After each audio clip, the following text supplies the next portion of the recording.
الحمد لله رب العالمين الذي أمرنا بالدعاء فقال وقال ربكم ادعوني أستجب لكم فوعدنا بالإجابة فقال وإذا سألك عبادي عني فإني قريب أجيب دعوة الداعي إذا دعان والصلاة والسلام على رسول الله الذي وعدنا بالإجابة عندما ندعو إلى الله سبحانه وتعالى فقال من ضمن دعائه في أسماء الحسنى اقتداء من أصحابه صلى الله عليه وسلم أرأيت ماذا دعوت فقد دعوت بأسمائه الأعظم إذا دعي بها أجاب وإذا سئل بها أعطى اللهم صل وسلم وبارك على رسولك الكريم النبي الأمين وعلى آله وصحبه وأمته إلى يوم الدين أما بعد.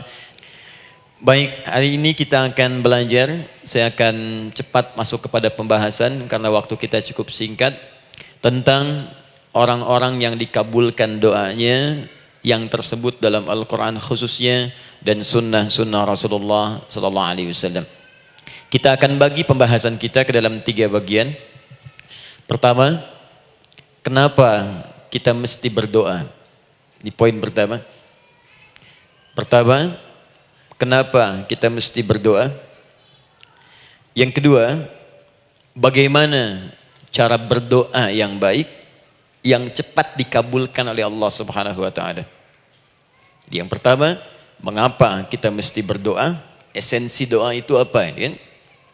Yang kedua, bagaimana cara berdoa yang sekiranya cepat dikabulkan oleh Allah Subhanahu wa taala. Dan yang ketiga, kita akan melihat ukuran pengabulan doa. Seperti apa doa itu dikabulkan. Karena nanti ada orang-orang yang tidak sadar sesungguhnya doanya sudah dijawab, tapi dia tidak menyadari itu. Bahkan merasakan doanya kok nggak dijawab-jawab gitu. Padahal Allah sudah menjawabnya. Nah, seperti apa ukuran kita mengetahui bahwa doa kita telah terjawab, atau doa kita barangkali belum dijawab atau tidak dijawab? Apa ukuran ketiga hal itu? Itu yang coba kita turunkan di pembahasan pagi ini. Mudah-mudahan dengan itu kita nanti akan lebih pandai bagaimana cara menyikapi doa dalam hidup, seperti apa doa dipanjatkan, kapan kita berdoa, dan kita tahu, oh ini hasil dari doa yang telah kita panjatkan. Sepakat sampai di sini? Baik ya, tinggal sepakat saja ya. Kan biasanya yang nerangkan saya, nulis saya, ngapus saya sampai selesai pula. Baik, ayo kita mulai. Bismillah. Mengapa kita mesti berdoa? Kita buka dulu ibu sekalian. Ya, yang di ruangan ini ataupun yang di bawah, semuanya insya Allah memiliki kemuliaan yang sama di hadapan Allah Subhanahu wa taala sesuai dengan keikhlasannya. Ya, sesuai dengan keikhlasannya. Karena hadisnya umum sifatnya. Man salaka tariqan yaltamisu fihi ilma sahhalallahu lahu tariqan ilal jannah. Siapa yang menyiapkan dirinya menempuh perjalanan dan dia meniatkan ingin belajar pengetahuan agama walaupun sedikit, maka dia akan dapat balasan dari Allah, minimal setiap langkahnya akan dicatat meringankan langkah dia ke surga nantinya. Ya, dan di situ tidak disebutkan khusus bagi yang di dalam ruangan masjid. Lantai 2 lagi misalnya. Tidak. Ya, jadi yang di sekitaran, yang di depan semua berdasarkan niatnya, ya. Berdasarkan niat dan kuantitas amalannya. Di kuantitas itu tambah. Mungkin Ustadz belum datang, ibu ada yang berzikir, ada yang baca Al-Quran, ada yang istighfar. Itu yang nambah pahala. Ya. Kalau yang pasang status, pasang kamera, ya itu saya nggak tahu. Ayo kita kembalikan sini. Pertama, Quran surah ke-7 ayat 172. Quran surah ke-7 Al-A'raf ayat 172. Kemudian setelah itu diperintahkan dalam Al-Quran surah ke-40 Ghafir ayat ke-60. Lalu kita praktekkan ini dalam keseharian kita. Saya beri contoh misalnya Quran surah ke-2 ayat ke yang paling banyak nih dibaca 201. Kadang-kadang misalnya Quran surah kedua ayat 286. Banyaklah. Quran surah ke-7 ayat 23 misalnya, dan seterusnya. Ini bagian pertama.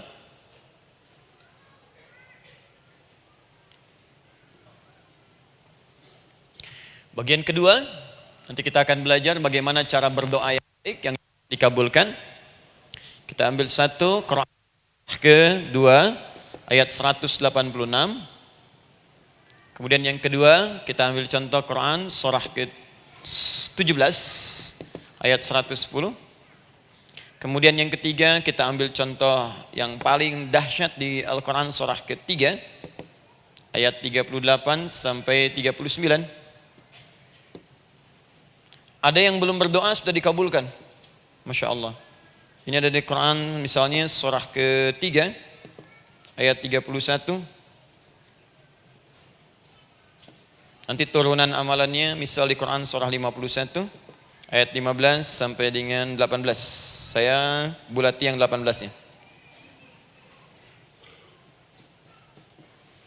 Bagian ketiganya nanti kita uraikan di bagian akhirnya. Baik, kita bisa mulai insyaallah. Baik, kita bagian pertama, mari kita mulai. Saya ingin berkisah sejenak dengan menyampaikan Quran surah ke-7 Al-A'raf ayat 172. Allah berfirman, A'udzubillahi minasyaitonir rajim, wa idz akhadha rabbuka min bani adama min zuhurihim dzurriyyatahum wa ashhadahum ala anfusihim alastu bi rabbikum qalu bala syahidna. Ada ayatnya? Baik ya, di Quran surah ke-7 Al-A'raf ayat 172. Wa idz akhadha rabbuka min bani Adam.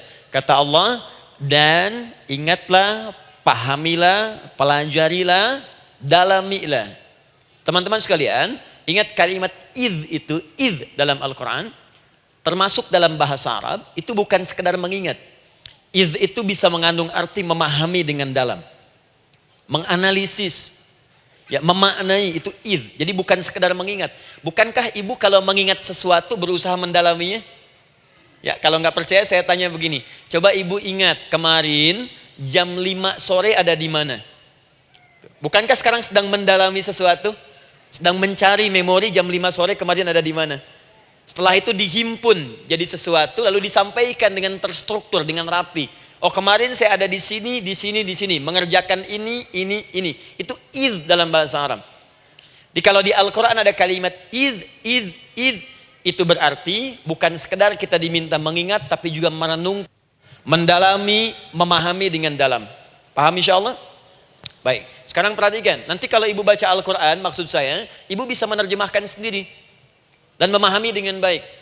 Ya, misal kalimat idz pertama dalam Al-Quran misal ditemukan di Quran surah kedua ayat 30. Wa idz qala rabbuka lil malaikati inni ja'ilun fil ardi khalifah. Idz akan ditemukan. Nah, sekarang ayat tentang korelasinya dengan doa, kita buka Quran surah ke-7 tadi ayat 172. Wa idz akhadha rabbuk, dan pahami ya kata Allah, renungkan ya, maknai dengan dalam. Ketika Allah menyampaikan, membuat komitmen dengan semua anak cucu Adam tanpa kecuali. Semuanya. Ingat kalau ditemukan kalimat Bani Adam. Bani Adam disebutkan 7 kali dalam Al-Quran. Ya. Berapa kali? 7 kali. Kalimat Bani Adam. Bani Adam. Ini menunjuk pada semua keturunan anak cucu Adam sampai selesai kehidupan. Ya, dari Nabi Adam alaihissalam, kemudian pasangannya Sayyidah Hawa alaihissalam, kemudian keduanya mulai berumah tangga, melahirkan keturunan. Diabadikan di Al-Quran surah keempat, ya, surah Ibu, ayat yang pertama. Ya ayyuhan nasu taqu rabbakumul ladzi khalaqakum min nafsin wahidah wa khalaqa minha zawjaha. Di situ kemudian ada Adam, zaujaha Hawa, ya. Wa batha minhuma rijalan katsiran wa nisaa. Dari situ turun keturunan laki-laki perempuan, laki-laki perempuan. Nanti menyebar, Bu, ya, menyebar. Ada yang ke Chicago, ada yang di Chicago, ada yang di Singaparna, ada yang di Singapura. Semua nyebar. Ya, di Sunda, dari Jawa sampai ke Sumatera, sampai Indonesia, sampai Nusantara, sampai Asia, Eropa, sedunia. Nanti penyebarannya disebutkan di Quran surah ke-49 ayat ke-13. Ya ayyuhan nasu inna khalaqnakum min dzakarin wa untha. Hai manusia, semua saya ciptakan ada dua jenis. Kalau bukan laki-laki itu pasti perempuan. Jadi tidak ada yang ketiga. Ingat ya? Kalau bukan laki-laki siapa? Perempuan. Jadi tidak ada misalnya, maaf, laki-laki yang keperempuan-perempuanan yang gerakannya melambai, ya kata-katanya terlampau lembut misal, dan tidak ada pula perempuan yang perkasa, ya terlampau kuat misalnya melampaui batas-batas standarnya. Jadi kalau bukan laki-laki pasti perempuan, dua saja. Jadi kalau misalnya masih ada yang bingung, tentukan dirinya, ya, dan lihat fitrahnya, lihat fitrahnya. Baik, kemudian waja'alnakum syu'uban wa qabaila. Kami tempatkan kalian mungkin beda-beda tempat, syu'ub, beda tempat. Ya, ada yang misalnya RT, RW, kecamatan, beda kampung, beda negara, sampai seluruh dunia. Wa qabail, satu tempat itu sukunya bisa beda. Coba ibu lihat misalnya, ya, di daerah Sumatera saja ada berapa suku? Di Sunda paling banyak suku, gitu ya? Banyak sekali. Jadi bisa lain-lain, bisa beda-beda. Nah, lita'arafu, semua saling mengenal, silakan. Nah, ketika semua tadi ditempatkan di semua pelosok dunia, baik laki-laki, perempuan, dari anak keturunan Adam, itu semua anak keturunan Adamnya disebut dengan satu nama saja dalam Al-Quran, yaitu Bani Adam. Jadi kalau kita mau cari keturunan kita, sampai ke asal mula kita, dari kita sekarang hidup, itu semua akan tersambung kepada Adam alaihissalam. Puncaknya akan ke sini. Ya. Dan tidak akan nyasar kemana-mana, Bu. Ya. Ada sebagian manusia, nasabnya tidak ingin Adam, inginnya bergeser, sehingga mengatakan manusia berasal dari monyet katanya. Ya. Ada yang berkata begitu. Ibu sampaikan saja kalau bapak dari monyet, silakan saja, jangan ngajak-ngajak saya, gitu ya. Nah, jadi semua manusia itu pasti akan kembali ke sini, ya, ke Adam alaihissalam.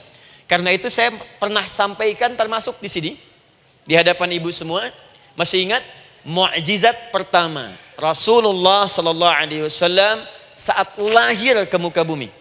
Ingat, Nabi itu sebelum dilantik menjadi Rasul, dalam usia 40 tahun, turun surah Al-Alaq, itu diberikan oleh Allah keistimewaan tanda-tanda kenabian. Apa di antara tandanya? Allah perjelas nasab keturunannya sampai Nabi Adam, padahal lahirnya itu ayahnya sudah wafat. Di lahir beliau, ayahnya wafat, tapi nasabnya diperjelas sampai Nabi Adam. Sehingga jelas, orang tidak bisa menyoal. Ini orang nggak jelas nih, ya kan suka ada begitu, Bu, ya, tiba-tiba datang menerangkan sesuatu, siapa itu nggak jelas. Bahkan sekarang sering muncul statement, siapa sih ustadz itu ustadz nggak jelas. Ya.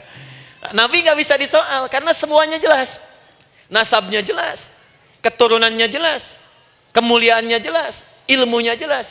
Jadi kalau orang mau menyoal nggak punya peluang. Siapa kamu Muhammad? Saya jelas keturunannya. Muhammad SAW bin Abdullah, bin Abdul Muttalib, bin Hashim, bin Abdul Manaf, bin Qusay, bin Murrah, bin Kilab, bin Ka'ab, bin Ghalib, bin Fihir, bin Malik, bin Nadar, bin Kinana, bin Khuzaimah, bin Mudrika, bin Ilyas, bin Nizar, bin Mudar, bin Ma'ad, bin Adnan, bin Addi, bin Adri, bin Muqawwam, bin Nagur, bin Tarih, bin Ya'rub, bin Yasjub, bin Nabit, bin Ismail alaihissalam, bin Ibrahim alaihissalam, bin Azar atau bin Nakhur, bin Abir, bin Kinan, bin Arfakhshad, bin Sam, bin Nuh alaihissalam, bin Mikhlail, Matushala, bin Kinan, bin Anwas, bin bin Adam alaihissalam. Coba ulangi. Jelas. Jelas. Jadi orang nggak bisa nyoal, itu mukjizat, ya. Keistimewaan pertama sebelum Allah kemudian angkat menjadi nabi dan rasul di usia 40 tahun. Jadi kalau ibu ditanya, kamu jelas nggak? Jelas. Apa binnya? Bin Bani Adam. Itu bocoran dari Al-Quran. Ya, kalau ditanya keturunan siapa kamu? Adam. Tahu dari mana? Allah yang nyampaikan langsung. Apa kata Allah? Bani Adam. Jelas, ya? Baik. Jadi ini kembali kepada Adam alaihissalam. Nah, semua anak cucu Adam yang saya garis bawahi, sejak mulai terlahir itu sudah ada komitmen dari Allah dengan anak cucu Adam ini sebelum terlahir ke dunia. Sejak dalam kandungan. Jadi kalau ibu belajar hadis, misal, dulu saya pernah amanahkan kalau ibu mau belajar dasar-dasar, cari kitabnya Imam An-Nawawi yang Al-Arba'in An-Nawawiyah, 42 hadis. Hadis keempat, ya, paling kiri sebelah atas di kitabnya. Dari Abdullah bin Mas'ud radhiyallahu taala anhu, ya. Qala Nabi sallallahu alaihi wasallam bahwa shadiqul masduq. Nabi SAW pernah menyampaikan sedangkan beliau orang benar dan dibenarkan. Kapan perjanjian ini dibuat? Dalam usia kandungan 4 bulan. Dalam kandungan. Inna ahadakum yujma'u fi batni ummihi. Setiap kalian yang akan terlahir dari anak cucu Adam. Kecuali Adam, Bu, ya. Ingat, kecuali Adam, kecuali Hawa. Karena ini asal mula manusia keduanya. Tapi keturunan Adam dan Hawa akan mengalami proses yang sama. Dikandung dulu ibundanya, kemudian terlahir. Adam tidak dikandung, ingat, Adam tidak ada bapak, Adam tidak ada ibu. Langsung diciptakan wujudnya oleh Allah Subhanahu wa taala dari bahan dasar yang sama dengan manusia. Ya, karena itu saya pernah ditanya, pernah berdialog, ya. Ustaz, ini spesial Nabi Isa ini. Ya, spesial, Yesus Al-Masih Nabi Isa spesial. Karena itu diangkat sebagai Tuhan. Apa yang spesial? Kata beliau, karena ini bisa menghidupkan yang mati. Yang kedua, ini lahirnya beda dengan orang biasa. Bagaimana lahirnya? Tanpa bapak. Ibu saja tanpa bapak. Mana ada manusia yang lain seperti ini? Saya bilang, Adam lebih spesial lagi. Lahir tanpa ibu, tanpa bapak. Kenapa nggak jadi Tuhan? Tapi kan Adam nggak bisa menghidupkan yang mati. Dengan izin Allah, maaf, Nabi Ibrahim lebih canggih lagi. Buka Quran surah kedua, ayat 260. Paling kiri sebelah atas. Wa idh qala Ibrahim rabbi arini kaifa tuhyil mauta qala awalam tu'min qala bala walakin inna qalbi. Ketika Ibrahim bermohon kepada Rabbnya, ya Allah, tolong tunjukkan kepadaku bagaimana cara menghidupkan yang mati. Kata Allah, kamu masih nggak yakin? Kata Ibrahim, saya yakin-yakinnya, cuma supaya hati saya tenang membuktikan kepada yang lain tentang kuasamu. Kata Allah, gampang. Lalu Allah berikan kemudian satu ketentuan sama persis dengan Nabi Isa, cuman prosesnya lebih canggih. Kalau Nabi Isa tepuk mayatnya, bangun, bicara. Nabi Ibrahim kata Allah, nih ambil burung, potong-potong dulu, dicincang dulu. Sudah dicincang kemudian, mayatnya disimpan, jasadnya di tempat bukit yang berbeda. Kalau sekarang potong burung, simpan di bukit satu, jasad yang kedua simpan di bukit B. Kepalanya simpan di bukit A, ekornya simpan di bukit B, badannya simpan di bukit C. Panggil dengan nama Allah. Thummad'uhunna ya'tinaka sa'ya. Panggil bismillah dengan nama Allah, hidup. Sama persis dengan Nabi Isa. Dengan nama Allah biiznillah, hidup. Nabi Ibrahim biiznillah, dengan nama Allah hidup. Menyatu semuanya jadi satu. Psst. Kalau Nabi Isa kemudian ada yang menduga sebagai Tuhan, kenapa Nabi Ibrahim tidak angkat jadi Tuhan? Paham ya? Nah, ini menunjukkan bahwa ada pola pemikiran yang harus dikembalikan supaya benar cara memahaminya. Jelas sampai sini? Maaf saya sedikit agak lompat ya. Saya kembalikan kemudian, perhatikan sini. Inna ahadakum yujma'u fi batni ummihi. Karena itu semua anak cucu Adam, beda dengan Adam, akan proses lahirnya dikandung dulu di perut ibundanya. Fokus baik-baik. Arba'ina yauman nutfah, 40 hari pertama baru kemudian proses antara spermatozoa dengan ovum berproses. Thumma yakunu mithla dzalika, kemudian alaqah. 40 hari yang kedua jadi alaqah, zigot yang menempel di dinding rahim. Thumma yakunu mithla dzalika mudghah. 40 hari ketiga berbentuk mudghah, sudah mulai berbentuk daging sekeratan, ada bentuknya. Dan usianya sudah 4 bulan, 40 hari ketiga, 120 hari. 120 hari. Thumma yursalu ilaihil malak, kemudian diutuslah malaikat, fayanfukhu fihi ruh, maka ditiupkan roh ke dalamnya. Jadi ingat, kalau di antara sini, di antara kita ada ibu misalnya yang tengah hamil, tengah mengandung, ingat baik-baik, atau keluarganya, kerabatnya, usia 4 bulan itu roh sudah ditiupkan. Di kandungan sudah ada rohnya. Hati-hati ya. Berapa bulan? 4 bulan. Karena itu nanti ada ayat dalam Al-Quran, Quran surah ke-7 ayat 189. Di posisi ini harus banyak berdoa dan beramal soleh. Ingat ya, berdoa, beramal soleh, minimal minta kepada Allah. Da'awallaha rabbahuma la in ataitana shaliha lanakunanna minasyakirin. Minta banyak kepada Allah, ya Allah jadikan anak saya anak yang soleh, jadikan anak saya anak yang soleh. Dari usia itu 4 bulan sampai ke atas menjelang lahiran. Nanti diiringi oleh amal soleh kedua orang tuanya. Ini sudah penelitian dokter muslim, khususnya di Asia Tenggara.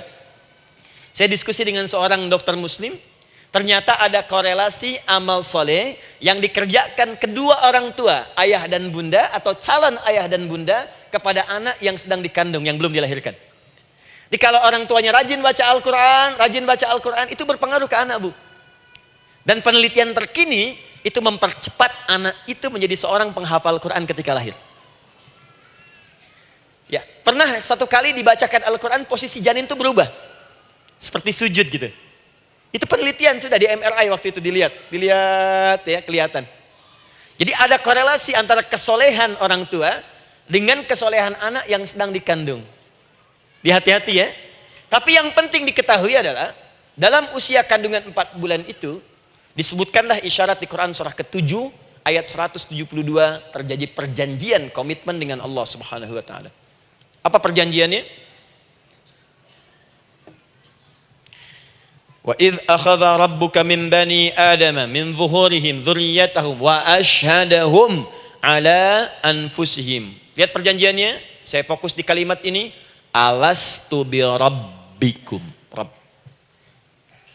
Apakah engkau akan berkomitmen saat ini? Bersaksi?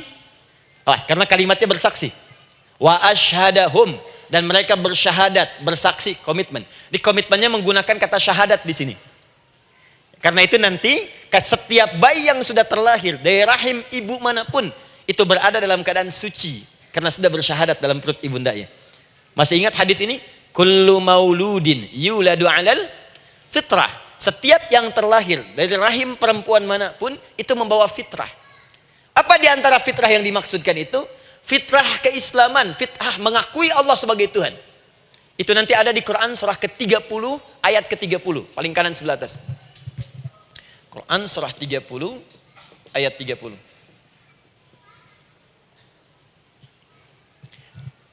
Fa'aqim wajhaka lid-dini hanifa.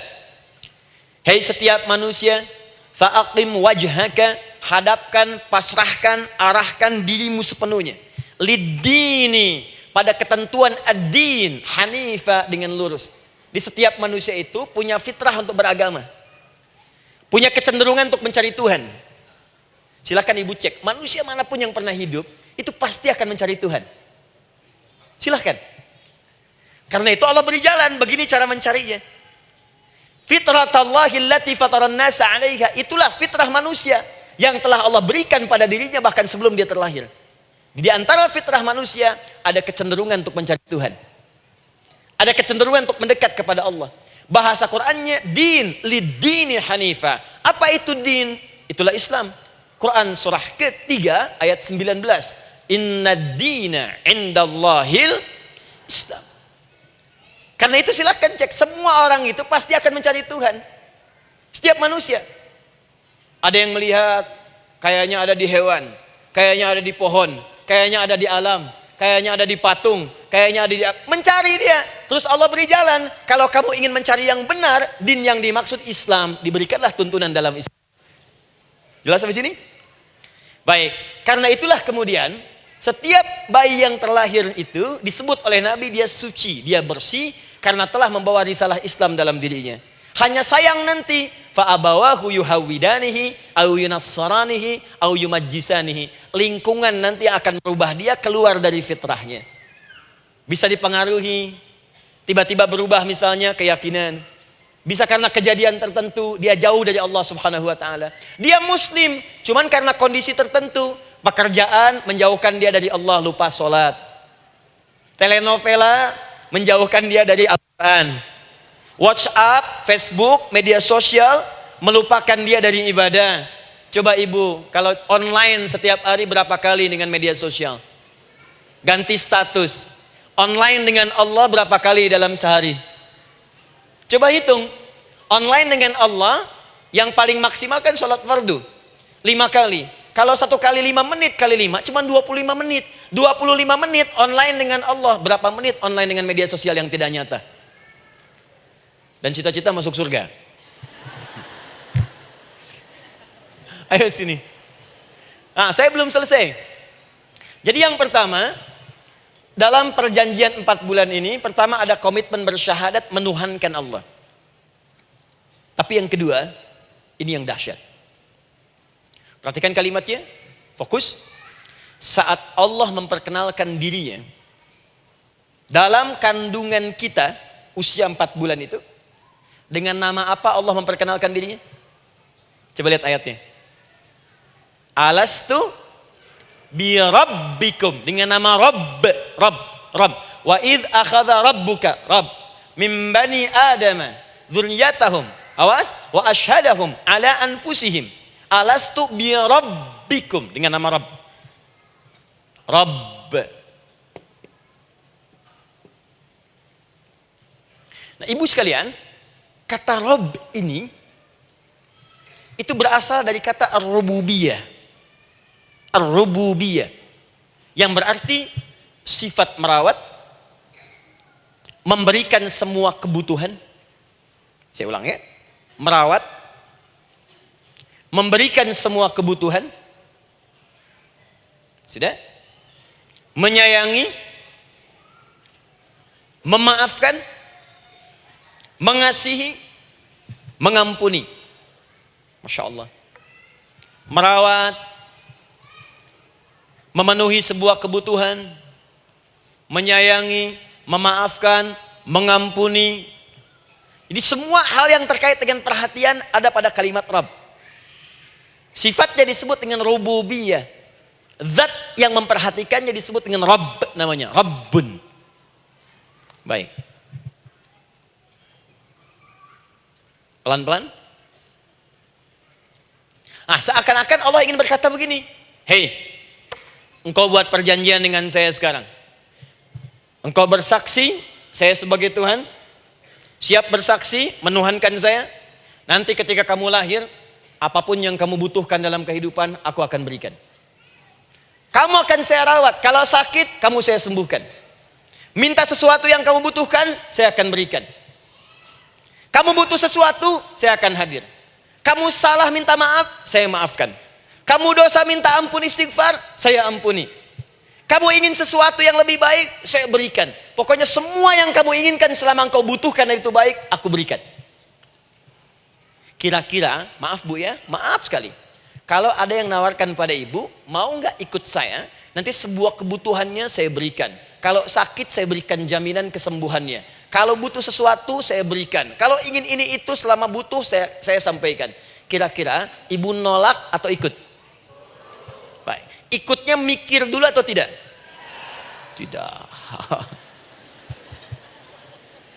Jangankan yang tinggi-tinggi Bu ya. Suami aja nawarkan.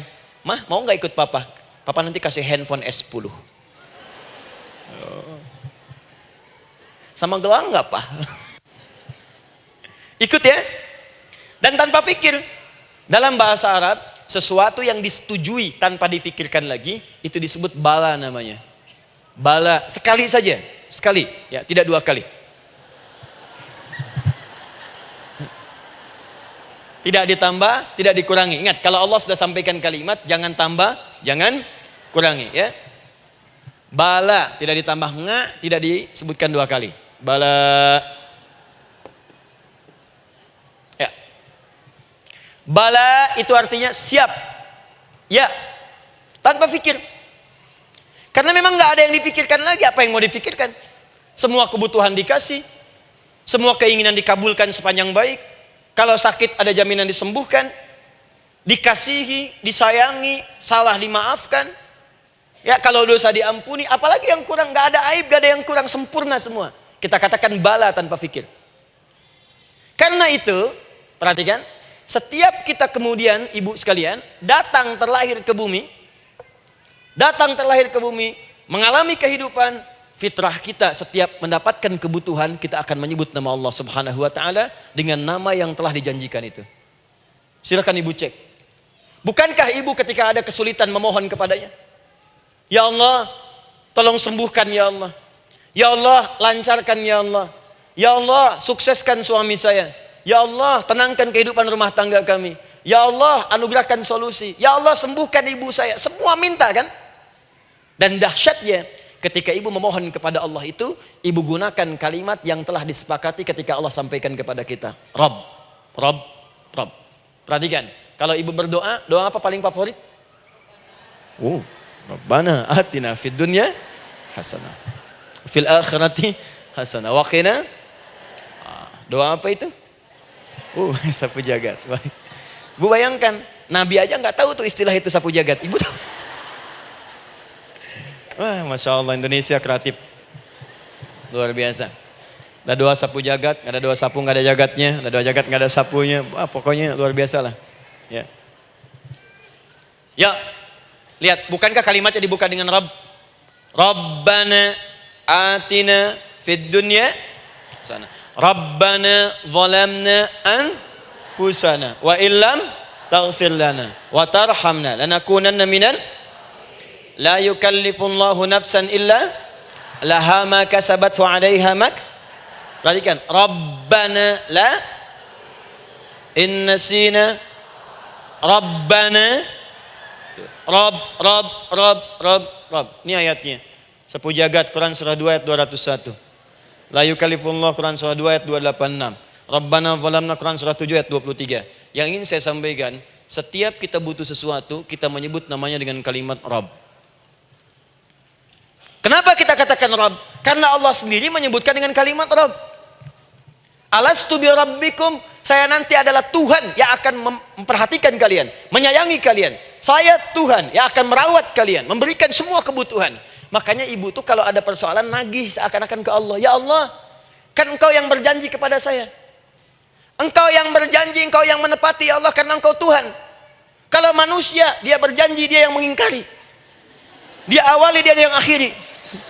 Tapi engkau beda ya Allah. Kenapa? Engkau berjanji, engkau yang menepati. Quran surah ketiga ayat 9. Innallaha la yukhliful mi'ad. Engkau yang berjanji, engkau yang menepati. Engkaulah awal dan akhir dari semua hal. Engkau mengatakan saya Rabb yang akan memberikan semua kebutuhan. Sekarang saya butuh ya Allah. Engkau berjanji akan menyembuhkan, sekarang saya sakit ya Allah. Engkau berjanji akan memberi solusi, sekarang saya sedang punya masalah ya Allah. Engkau berjanji akan memberikan kesuksesan, sekarang saya sedang menapaki itu ya Allah. Makanya ibu sebutkan kalimat Rabb. Jadi sesungguhnya doa itu adalah fitrah dari setiap manusia, karena mulai dibangun komitmen sebelum dia dilahirkan ke muka bumi. Jadi kalau kita bicara tentang doa, doa itu fitrah kehidupan bagi setiap manusia. Hidup. Sekaligus penanda komitmen yang membedakan antara Khalik dengan makhluk, hamba dengan Allah, manusia dengan Tuhan. Kan Allah katakan saya Rabb ya, saya yang ngasih, saya yang Tuhan. Berarti kita yang makhluk kan, kita yang butuh kan. Allah yang memberi, kita yang butuh. Untuk membedakan mana yang butuh, mana yang ngasih, maka pembedanya adalah doa. Jadi kalau ada manusia yang gak pernah doa selama hidup, itu tandanya ada yang salah dengan kehidupannya. Karena seakan-akan dia gak butuh Tuhan. Sebab perbedaan manusia dengan Tuhan itu sebelum lahir, salah satunya ditunjukkan dengan sifat butuh kita kepada Allah. Makanya sekaya-kayanya orang itu pasti berdoa. Manusia paling kaya di muka bumi pun kalau besoknya mau ada pekerjaan atau proyek, dia berdoa dulu tuh. Ya Tuhan, tolong lancarkan proyek ini. Butuh. Pejabat setinggi-tingginya, kalau sudah mau mulai kemudian ada pemilihan, kalau mulai ada kebijakan, kalau mulai ada apapun berdoa juga. Itu tandanya butuh. Butuh. Di setiap manusia itu pasti butuh dengan Allah. Karena itu kalau ada manusia yang gak pernah berdoa selama hidupnya, itu langsung mendapatkan kecaman dari Allah dan dijamin akan masuk neraka yang paling dalam. Karena seakan-akan dia sedang gak butuh dengan Allah. Saya ulang ya, saya ulang. Doa itu fitrah hidup manusia yang sekaligus menunjukkan statusnya sebagai hamba. Jadi kalau ibu update status di media sosial, mulai sekarang tuliskan hamba. Hamba. Sudah. Mau sifatnya apapun tetap hamba. Ya, mau pejabat, mau orang kaya, mau cukup, mau macam-macam, mau ustadz, mau syekh, mau habib, tetap ujungnya hamba. Dan butuh penghambaan itu diwujudkan dalam bentuk doa. Muncullah Quran surah ke-40 ayat ke-60. Wa qala rabbukum, Rabb, selalu Rabb. Wa qala rabbukum ud'uni astajib lakum.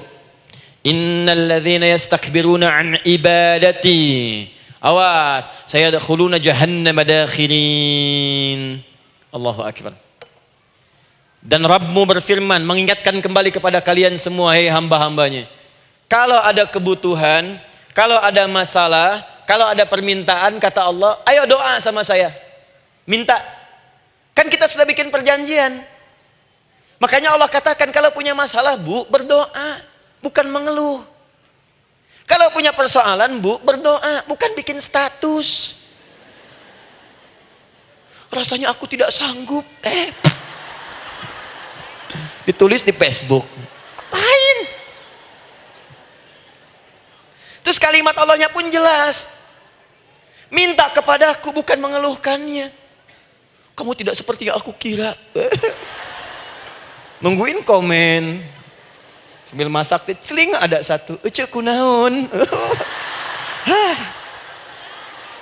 Makin meluas masalah. Untuk abi mas sabar. Sudah. Paham ya? Jadi ini kaidah hidup yang pertama. Sebetulnya sederhana, cuman jarang digunakan gitu.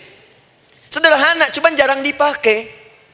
Kata Allah kan, kamu doa itu, saya kasih ketenangan. Jadi Bu, gini, doa itu manfaatnya, walaupun solusi belum datang, tapi hati tenang. Tenang. Jadi kalau mau curhat-curhat sama Allah, sampaikan, minta, mohon, berikan. Minimal tenang. Saya kasih rahasia ya. Ini di antara kita saja nih. Lihat sini. Saya hapus dulu deh. Bismillah. Masya Allah. Mau ngapus sendiri, nulis sendiri, penghapus, lari sendiri.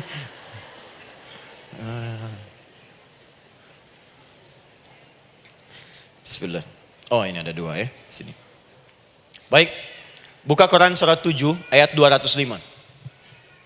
Quran surat 7 ayat 205. Doa itu disebut zikir di ayat itu. Jadi kalau ibu sedang berdoa, itu sedang berzikir. Wadhkur rabbaka fi nafsika tadarruan wa khifatan wa dunal jahri minal qaul. Ada ayatnya? Oke. Pakai Rabb lagi kan? Wadhkur rabbaka. Kalau engkau punya masalah, kata Allah, sekecil apapun. Di rumah tangga kah, di kantor kah, kehidupan sosial kah. Kata Allah, ayo sebut, minta kepada Allah. Berdoa. Doa disebut dengan zikir. Zikir itu semua kegiatan yang membuat kita ingat Allah. Zikir. Baca Quran, zikir. Dalilnya Quran surah ke-15 ayat 9.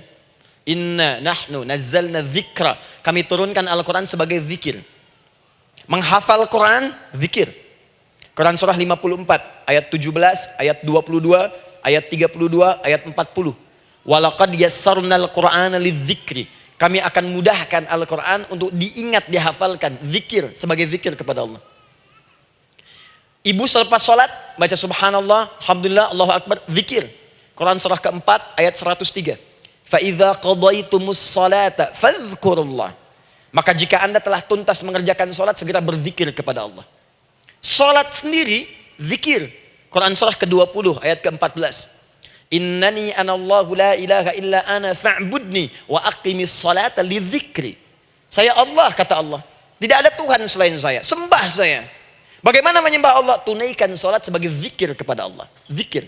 Di zikir semua amalan yang mendekatkan kita dengan Allah. Doa itu satu dari bagian zikir. Tapi tahukah ibu fungsi zikir yang paling utama itu apa? Quran surah 13 ayat ke-28. Ala bidzikrillahi tatmainnul qulub.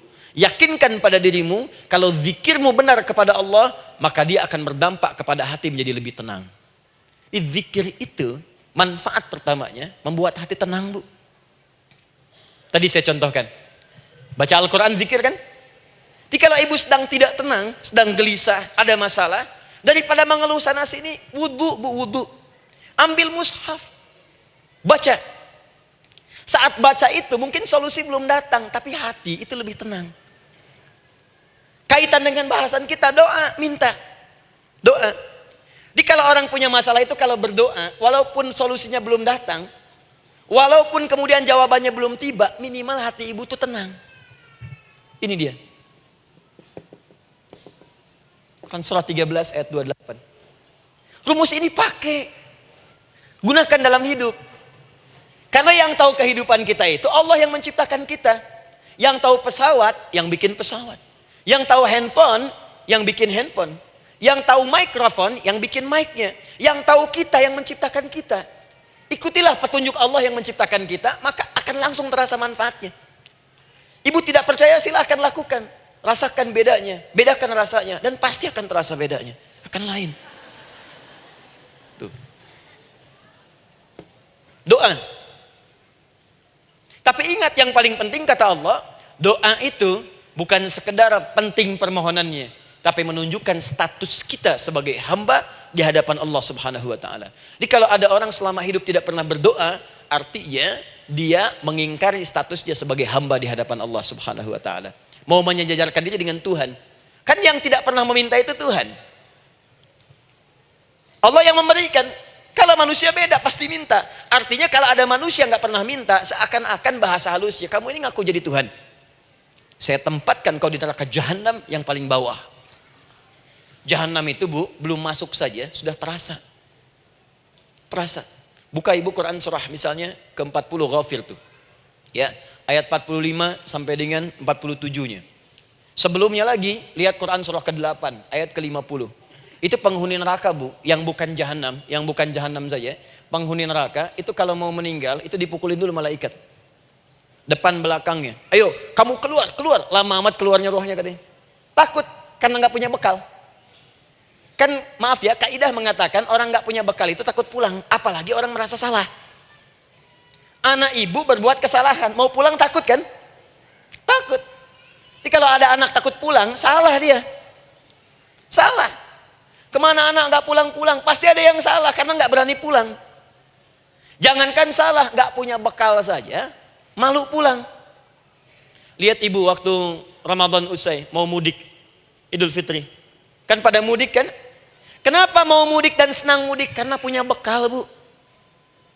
Dikumpul-kumpulkan tuh selama 11 bulan. Untuk 1 bulan saja. Itu pun paling berapa hari. Kumpulin. Terus telepon keluarga. Insya Allah aku pulang hari ini. Wah senang semuanya. Padahal mudiknya cuma pakai motor bu. Motornya bebek, bekalnya singa. Serius saya, motor bebek bekal singa. Ada kardus belakangnya. Tulisin. Terus tambah pelepah pisang buat begini. Belakangnya ditulisin, aku pulang sayang. Jalan, mudik. Terus yang di rumah kan senang nerimanya. Kenapa? Karena ada yang pulang dan bawa bekal. Saya pernah tanya pada seseorang, kenapa anda nggak mudik? Nggak ada bekal Ustaz, nggak ada bekal, malu pulang. Kebayang nggak saat pulang menghadap Allah nggak punya bekal? Malu pulang, apalagi punya banyak salah. Jadi nggak mau keluar rohnya. Malaikatnya geram, dipukulin sama malaikat. Pukul depannya, pukul depan. Kamu ini cepat keluar. Keluar. Malu pulang. Tapi kalau punya bekal enak. Dan yang nyambut langsung malaikat. Bahkan nanti ada satu amalan saat dikerjakan. Itu orang ini sudah masuk surga. Tapi semua malaikat di semua pintu surga yang 8 itu datang mengunjungi dia mengucapkan selamat. Itu ada di Quran surah 13 ayat 24. Salamun alaikum bima sabartum fa ni'ma uqbaddar. Selamat ya saat di dunia sabar mencari bekal, dan ini bekal terbaik yang kamu dapatkan, silahkan nikmati surga yang kamu rindukan itu. Ini nikmatnya tempat yang pernah nanti kamu kunjungi. Dan tinggal abadi di situ. Yang nyambut malaikat. Bayangkan semua malaikat bu, semua malaikat dari pintu surga datang nyambut dia. Wah masya Allah, ada malaikat Jibril, Israfil, malaikat maut. Maaf ya, dicabut kemarin. Biasa, selamat. Dunia aja kalau ada yang nyambut senang kan? Rumah dicat, datang, sambut depan rumah, semua hidangan ada, Masya Allah. Bahkan yang tidak ada jadi ada. Luarnya kongguan, dalamnya rangginang gitu kan. Wah, muncul semua. Paham ya? Jadi ini bagian pertama. Jadi kita katakan kenapa manusia mesti berdoa. Jawabannya karena manusia itu hamba. Dan doa itu adalah fitrah bagian dari kehidupan. Kenapa manusia mesti berdoa? Karena ada komitmen dari Allah. Setiap dia mendapatkan sebuah persoalan, maka Allah akan jawab dan berikan jawaban dari semua persoalannya. Jalan mendapatkan jawaban itu adalah doa. Kenapa manusia mesti berdoa? Karena dia butuh dengan Allah. Dan puncaknya, kenapa dia mesti berdoa? Karena Allah ingin membahagiakan kehidupan dunianya sebelum sampai keabadiannya di akhirat. Jadi ketika kita berdoa, sebetulnya kebaikan untuk kita karena Allah ingin kita bahagia. Ingin mudah hidupnya. Jadi kalau ada orang gak berdoa, sesungguhnya dia sedang menyulitkan diri sendiri dalam kehidupan dunianya sampai ke akhiratnya. Jelas sampai di sini? Masya Allah. Alhamdulillah. Baik, kalau sudah paham, saya hapus ini, kita masuk bagian yang kedua. Hapus lagi. Sab Muslimah edisi ke-15. 15 kali datang sendiri, ngulangin sendiri, nulis sendiri, ngapus sendiri. Masya Allah. Tinggal lihat, catat, masuk surga. Masya Allah. Alhamdulillah. Baik. Baik. Sudah? Alhamdulillah. Saya ingin setiap pembahasan kita dipahami ya. Saya tidak menyukai kalau datang melihat tapi nggak paham gitu. Ya, dengar tapi nggak paham. Saya tidak ingin satupun keluar dari sini kecuali paham. Ya. Ibu paham? Paham Ustaz. Badai pamit ya, silahkan. Apa yang ibu pahami? Doa. Ya. Dah. Nah, sekarang masuk bagian kedua. Bismillah. Kalau sudah mengerti yang tadi, persoalannya adalah bagaimana cara kita memohon kepada Allah. Itu dia. Bagaimana cara kita meminta? Kata Allah, kamu kalau punya masalah minta. Ya Allah, caranya bagaimana? Karena sesuatu yang dikerjakan tanpa ilmu dan tidak tahu caranya, itu bisa keliru. Hidup itu menyembah Allah tidak cukup dengan iman, Bu. Mesti pakai ilmu. Iman saja sekalipun kuat tanpa ilmu, itu bisa salah. Kuat ingin mendekat kepada Allah. Ya Allah, aku ingin ibadah, kuat. Saya punya kawan dulu di pesantren. Tahun kedua, dia sudah berubah. Ya, tadinya orang tuanya melihat anaknya Masya Allah, tiba-tiba ada perubahan, senang ibadah, Bu. Malam-malam dia bangun, ini kisah nyata, saya alami sendiri. Masya Allah, saya senang sekali. Kita saling doakan, dia bangun malam tahajud. Bangun jam 2, Anda bayangkan. Yang sebelumnya menjelang subuh atau apa. Ini malam Jumat lagi, malam libur. Malam libur biasanya santri itu kebanyakan ada yang keluar, ada yang main, ada yang macam-macam. Ini dia malam tahajud. Jam 2 bangun.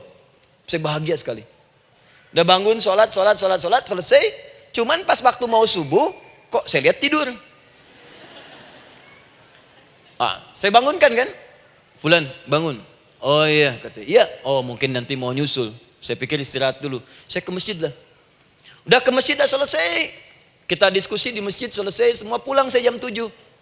Saya lihat masih tidur juga.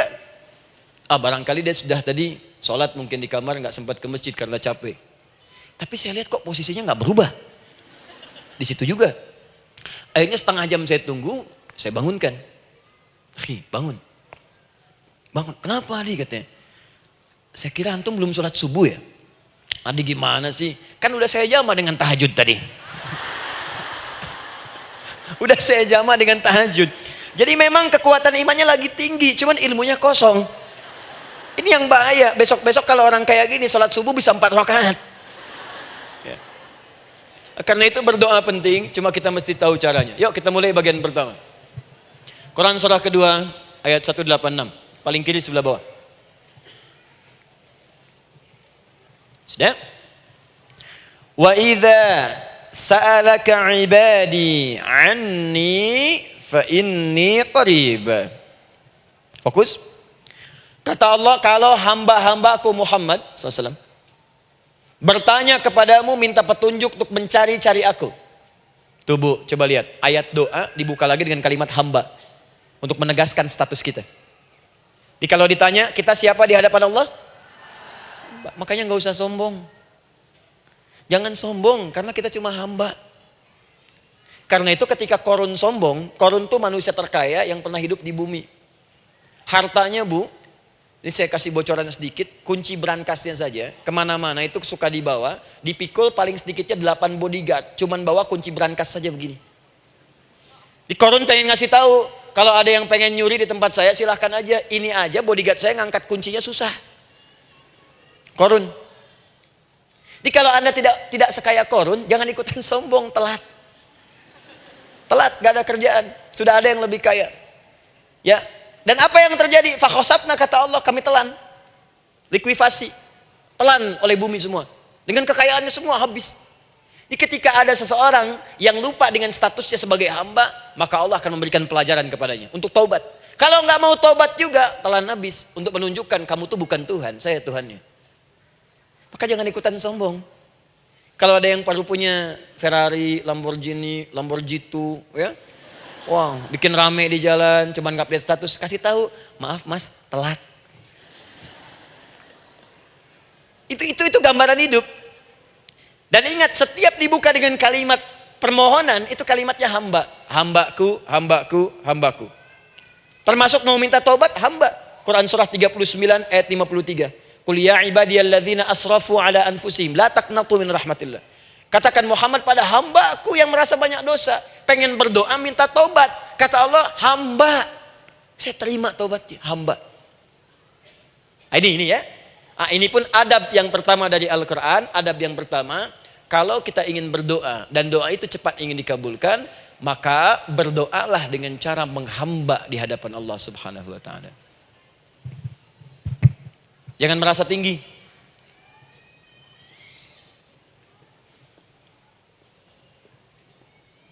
Saya turunkan caranya. Bagaimana cara menghamba itu dengan cara yang baik? Fokus. Wa idza sa'alaka 'ibadi 'anni, Muhammad SAW, jika ada hamba-hambaku bertanya padamu tentangku, ingin mencari-cari aku. Masya Allah, ibu maaf ya, biasanya kan kalau orang mencari Allah, ingin mendekat kepada Allah, entah itu datang ke masjid, bangun malam, biasanya motifnya cuma dua. Satu, ada kebutuhan, pengen berdoa, terus dekat sama Allah. Besok mau arisan, malamnya tahajud. Anak mau ujian, baru puasa, kan? Suami ada proyek, nah, baru baca Quran, kan? Terus itu biasa itu. Biasa, jadi fitrah bu. Tumben jeng tahajud, fitrah. Itu biasa itu. Ya. Yang kedua, taubat dari maksiat.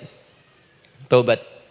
Seorang taubat ke masjid, bangun malam, doa, itu biasa. Jadi kalau ada seperti itu tandanya kita hamba normal manusia. Fa inni qarib, kata Allah, katakan Muhammad SAW, katakan kepadanya, janganlah mencari, aku dekat. Dekat, jangan mencari, aku dekat. Jadi bu, ketika kita butuh Allah, langsung dijawab oleh Allah. Kamu mau apa? Aku dekat. Itu secara psikologi memberikan ketenangan yang paling dalam. Saya belum datang di sini sampai jam 8. Ibu tanya panitia, ustadznya mana sih? Ukti, ustadznya mana? Jawaban pertama misalnya, ini belum jelas nih ustadznya. Gak ada kabar. Yang kedua mengatakan, tenang saja, ustadz sudah dekat. Maka yang kedua itu lebih menenangkan kepada kita. Ketika ibu mencari, ya Allah, saya sedang ada masalah, langsung dijawab oleh Allah. Tenang, aku dekat denganmu. Mau minta apa? Itu bu, jadi kalau ibu sedang punya persoalan, psikologi Al-Quran mengatakan, langsung rasakan Allah itu bersama kita, dekat, menunggu kita mau minta apa. Ibu punya masalah dengan suami, ingin mengadu. Lu kata Allah, saya dekat, kamu kenapa? Ada masalah apa? Ayo minta, ayo cerita. Mohon. Ibu punya masalah dengan anak, ibu punya masalah dengan tetangga, di pekerjaan, kehidupan sosial. Kata Allah, saya dekat. Nah perasaan itu hadirkan dalam jiwa kita. Ini sekarang jarang didapatkan. Jadi kalau ada masalah itu, hal pertama yang dilakukan itu belum ingat Allah itu masalahnya. Di kebanyakan manusia itu kalau punya masalah, selalu ingin yang pertama itu solusinya. Bukan Allahnya. Kan pemilik solusinya Allah. Jadi kalau kita ingat pada yang memiliki, maka apapun yang kita minta akan diberikan. Bahkan ada orang yang saking ingatnya dengan Allah, sebelum minta sudah dikabulkan. Itu yang dahsyat. Nah, sekarang setelah kita paham tentang kedekatan ini, kemudian kita praktekkan. Jadi bu ya, maaf ya, ketika ibu punya masalah apapun, yang pertama diingat Allah. Allah. Engkau telah berjanji, Engkau pasti akan tepati. Ya Allah, sekarang aku ada persoalan. Nah, sekarang teruskan ayatnya. Ujibu da'watad da'i idza da'an. Ujiba.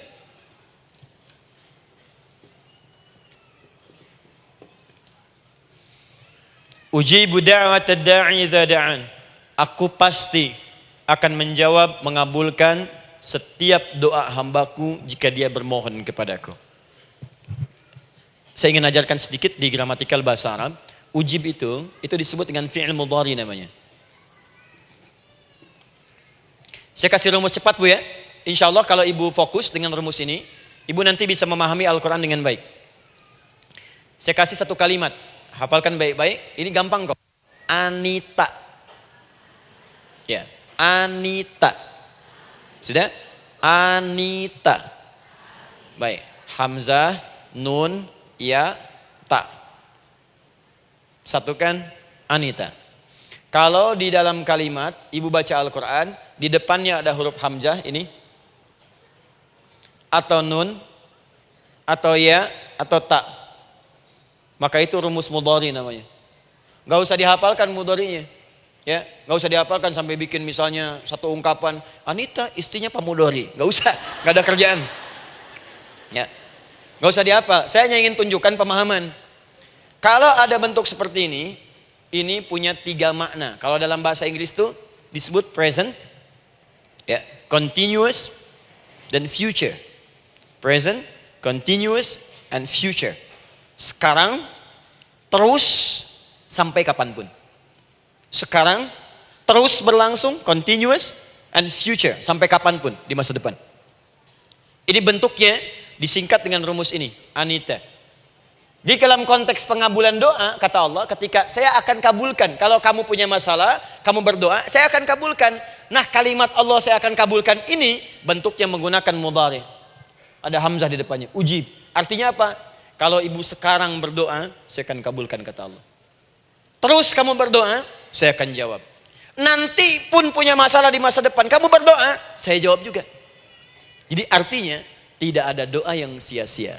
Semua doa, ingat, sepanjang kita butuhkan, pasti Allah berikan. Doa itu, sepanjang kita butuhkan, pasti akan dijawab.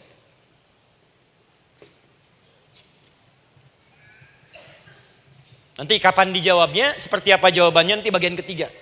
Kadang-kadang minta sekarang, dijawabnya nanti. Minta sekarang, dijawab sekarang. Ada yang mintanya A, dijawabnya B, itu yang paling dahsyat. Jadi kalau saya tanya, kalau kita berdoa dijawab tidak oleh Allah? Itu janji Allah. Setiap orang berdoa pasti dijawab. Nah, hanya persoalannya seperti apa doa yang cepat dijawab itu? Apakah semua doa langsung dijawab seketika? Akankah mendapat jaminan langsung dijawab? Ternyata kalimat dijawab ini diikat dengan syarat ketentuan berlaku. Apa di antara syarat dan ketentuannya ini? Teruskan ayatnya. Falyastajibuli. Syarat pertama. Kalau doamu ingin cepat aku jawab, falyastajibuli. Maka engkau pun harus cepat merespon setiap seruanku. Jawab seruanku dengan cepat. Doa ingin dijawab oleh Allah, maka kata Allah, kamu pun harus menjawab setiap seruanku. Jawab seruan Allah.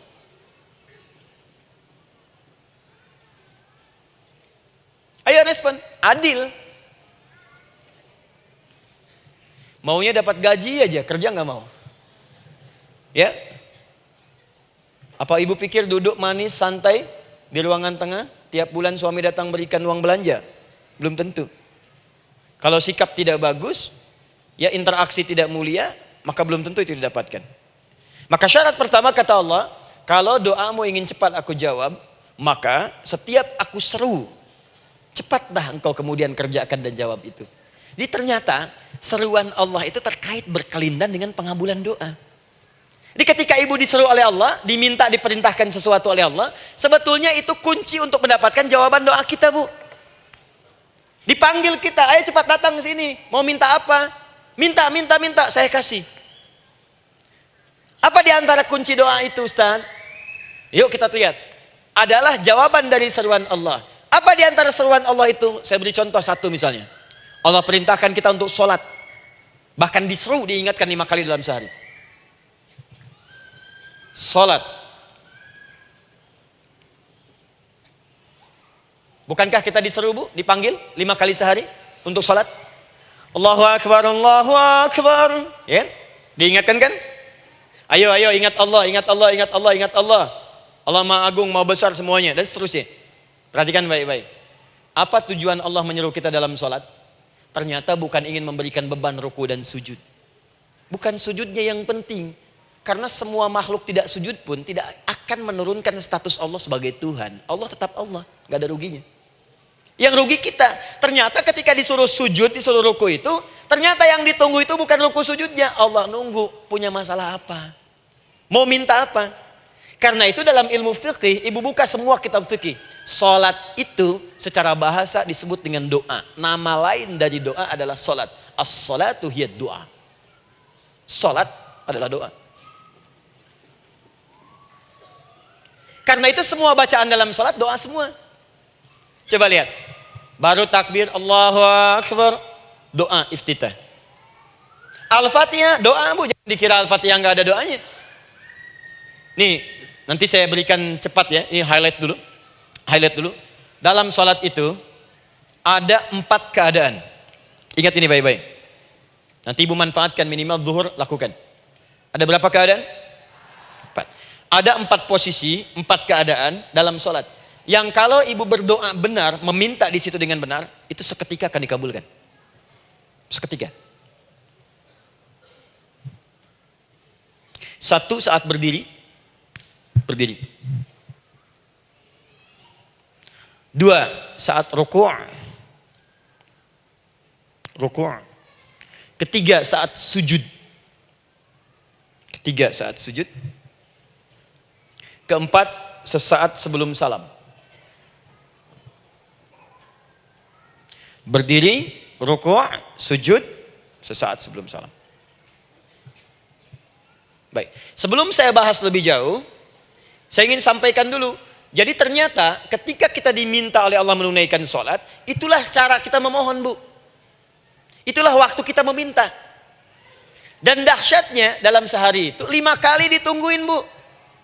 Mana ada manusia di muka bumi ini buka pintu rumahnya 5 kali sehari cuma untuk memberikan apa yang dibutuhkan.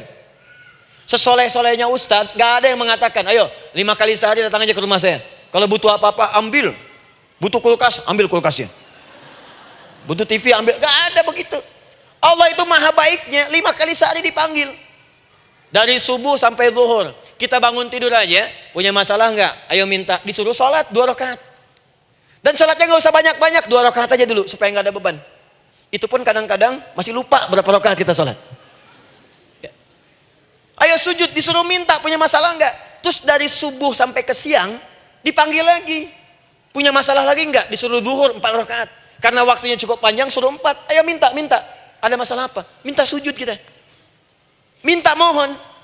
Dari zuhur ke asar, ditanya lagi, ada masalah nggak? Panggil lagi. Ke maghrib sampai ke isya sebelum tidur. Supaya tidurmu enak, masalah nggak ada, tenang, nikmat, nyaman istirahatnya. Ada masalah nggak? Disuruh sholat lagi. Jadi kalau orang paham sholat itu kunci kebahagiaan, dia akan senang menunaikan sholat. Makanya ketika ibu bertanya, kenapa saya sholat? Dijawab oleh muadzin, hayya 'alas shalah. Ayo sholat. Kenapa sih sholat? Hayya 'alal falah.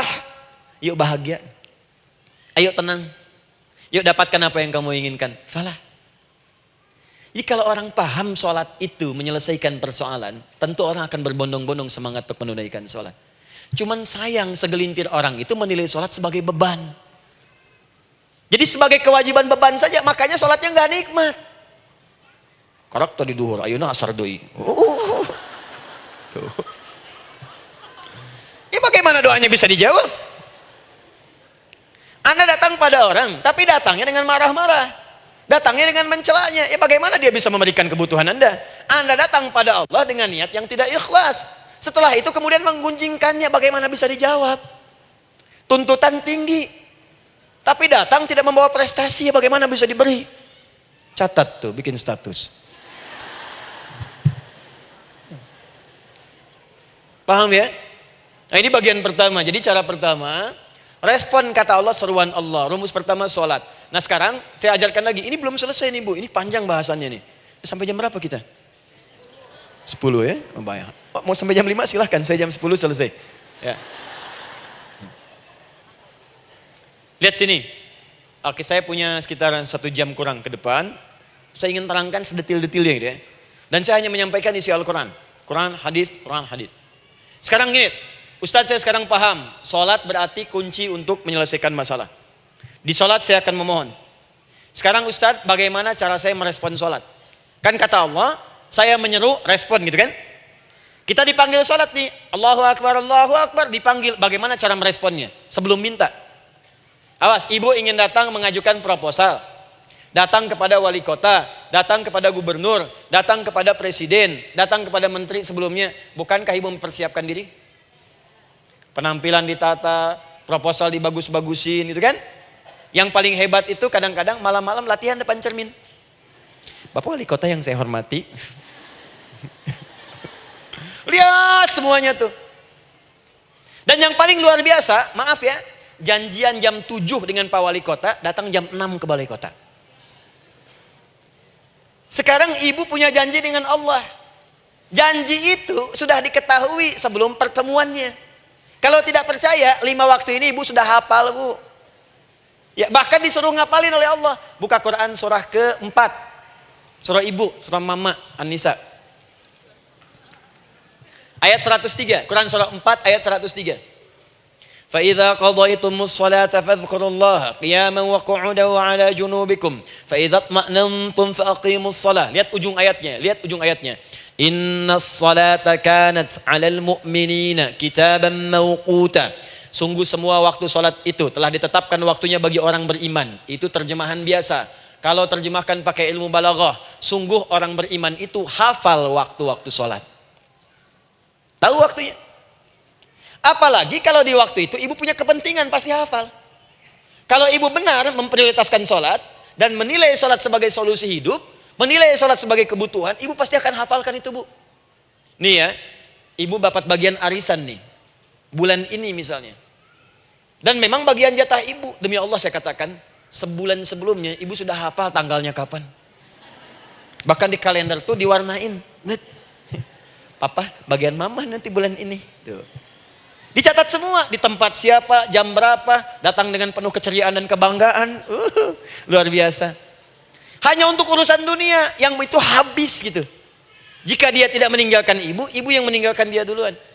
Sekarang 5 kali sehari semua diberikan, bahkan lebih daripada dunia dan seisinya. Harusnya sih wajarnya dihafalkan waktunya dan ibu hafal. Ayo, subuh jam berapa sekarang? Lihat sini, bukan ke atas. Ditutup tuh. Tuh, sana tuh. Subuh jam berapa? Ayo ngelihat ke sana, 4:43. Zuhur jam berapa? Tuh. Asar, maghrib, isya. Itu kan kunci ibadah. Dan kunci ijabah, kunci ibadah, kunci ijabah. Di situ ada pengabulannya. Ini gimana mau minta, waktu permintaannya aja nggak hafal. Gimana mau bermohon, datangnya aja telat. Karena itu bagaimana cara merespon seruan Allah, diaturlah di Quran surah kedua ayat 152. Paling kanan sebelah bawah. Quran surah kedua ayat 152. Ibu masih ingat? Bukankah sholat disebut sebagai zikir? Masih ingat? Ya, di surah ke-20 ayat 14. Wa aqimis sholata lidzikri, tunaikan sholat sebagai zikir kepadaku. Sekarang lihat ya. Lihat ketentuan Allahnya. Kalau ibu dipanggil untuk sholat, dipanggil untuk zikir, cepat respon. Ibu cepat respon, Allah pun akan cepat merespon permintaan ibu. Lihat kalimatnya. Fadhkuruni adzkurkum. Fadhkuruni adzkurkum. Kalian mengingat saya, maka saya pun akan ingat dengan kalian. Kalian zikir kepada saya, ingat saya, kata Allah, maka saya pun akan ingat kalian. Di antara makna zikir, salat. Jadi kalau ibu salat mengingat Allah dengan cepat, maka Allah pun akan cepat mengingat kita. Contoh.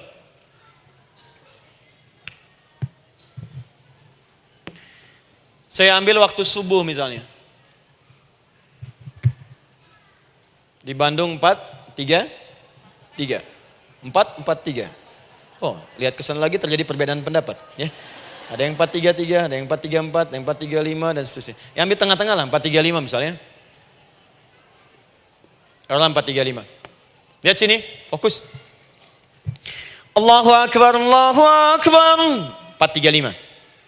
Dipanggil salat, diseru. Kan tadi rumusnya di Quran surah 2 ayat 186. Faliyastajibuli. Kalau diseru cepat jawab, gitu kan? Nah, terus diseru 4, 3, 5 adzan. Allahu Akbar, Allahu Akbar. Begitu diseru, ibu langsung datang. Ya Allah, sudah adzan, seruan nih, saya siap-siap, saya ingin minta sesuatu. Nah, orang yang datang saat dia diseru Allah, dia pun datang kemudian untuk menyerunya, maka Allah pun akan menjawab apa yang ia mohonkan saat ia bermohon kepadanya. Perhatikan, dipanggil oleh Allah lewat suara muadzin, Allahu Akbar, dia merespon cepat, siap salat. Maka dia pun ketika memanggil Allah, seketika Allah pun akan jawab padanya. Sesuai dengan kadar responnya. Dipanggil saat itu, dia menjawab. Maka Allah pun akan ingat kepadanya hanya saat dia memanggil saja. Di saat panggil, diingat. Panggil, diingat.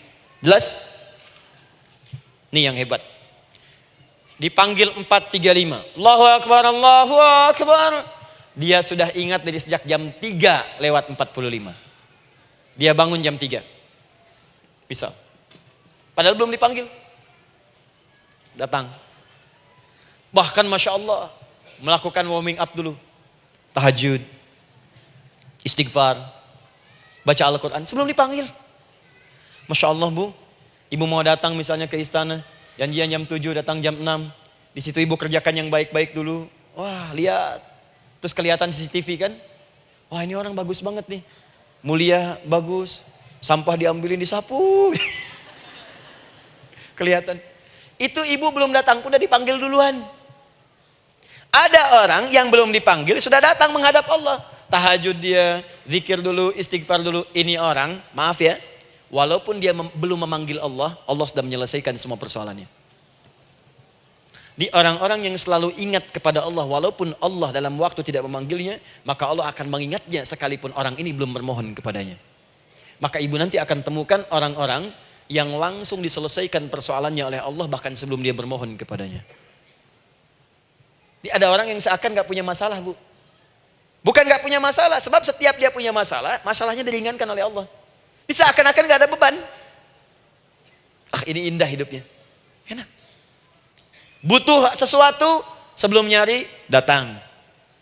Ada persoalan, senyum dikit, selesai. Orang macet mengeluh, bikin status, dia macet malah senang. Dan hatinya dilapangkan oleh Allah. Bayangkan ada janji rapat jam 9, setengah 9 masih macet. Diprediksi di Google akan sampai 2 jam lagi. Yang lain mengeluh, telepon sana, telepon sini, ini. Dia enggak aja, lapang aja. Alhamdulillah ya Allah kasih macet. Morotal, saya mau dengerin surah Al-Baqarah. Buka, hafalin. Partnernya nelpon.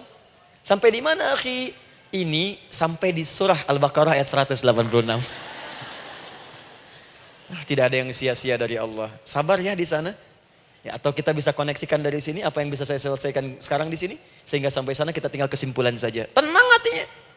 Ada berasak, berusuk, gulisah gini, telepon sana sini, klaksonin. Dasar lampu merah, lama, birunya sebentar. Padahal biru nggak ada, yang ada hijau kan. Jadi kalau sudah begitu enak Bu. Yang perempuan ada di Quran Maryam. Maryam kan perempuan. Dan Maryam itu bukan nabi, bukan rasul. Ingin memberikan pesan kepada ibu, perempuan dimanapun. Tidak harus jadi nabi supaya doa cepat dikabulkan. Tidak harus menjadi rasul. Ini Maryam bukan nabi, bukan rasul. Tapi dia ini luar biasa. Sebelum dipanggil udah datang. Zikirnya tak terlukiskan. Mohon kepada Allahnya luar biasa. Menjaga diri dari hal yang dilarang oleh Allah. Apa hasilnya? Sebelum diberikan bahkan oleh pamannya sudah ada kebutuhannya. Quran surah ketiga ayat 37. Kullama dakhala 'alaiha Zakaria al-mihraba wajada 'indaha rizqa. Setiap pamannya mau memberikan kebutuhan Maryam sudah ada di dalamnya, Bu. Sudah ada. Itu luar biasa. Mau makan, makanan ada. Mau anggur, anggur ada. Ya. Wah, itu luar biasa, Bu. Jadi bermohon bahkan sebelum waktunya. Sentuhlah ia tepat di hatimu, maka ia akan jadi milikmu untuk selamanya. Wah. Nah, itu doa tuh. Aduh, kemana-mana. Paham? Tuh.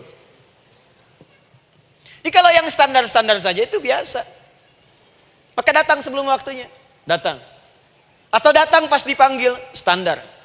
Jadi kalau 4.35 adzan, Allahu Akbar, Allahu Akbar. Ibu bangun, siap sholat, siap sholat. Itu standar. Yang dulu bahagia. Naikin lagi levelnya. Yang celaka itu ya ini nih. Dipanggil 4.35, baru bangun 5.34. Sholat subuh belum, nuntutnya udah banyak. Ya Allah, kurang apa lagi aku bermohon kepadamu. Sudah aku meminta sekarang, sholat subuh aja belum. Jadi mana keadilannya? Jadi yang pertama, respon seruan Allah. Disitulah Allah pun akan cepat merespon apa yang kita kemudian butuhkan. Jadi yang pertama lewat sholat ya Bu ya. Ingat sholat.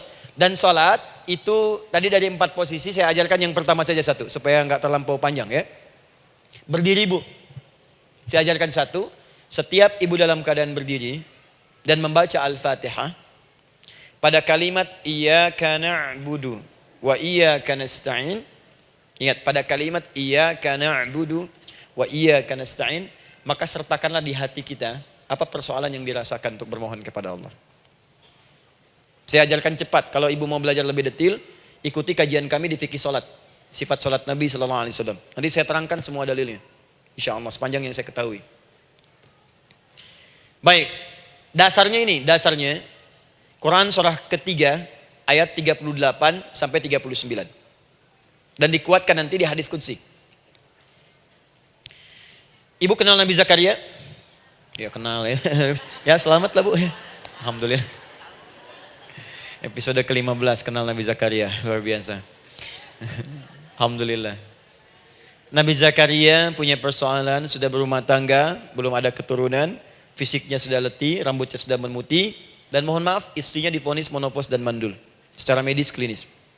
Apa yang beliau kerjakan? Sholat. Dalam sholatnya bermohon kepada Allah. Perhatikan permohonannya. Qala rabbi habli min ladunka dzurriyyatan thayyibah. Ya hunalika da'a Zakaria rabbah. Qala rabbi habli min ladunka dzurriyyatan thayyibah. Innaka sami'ud du'a.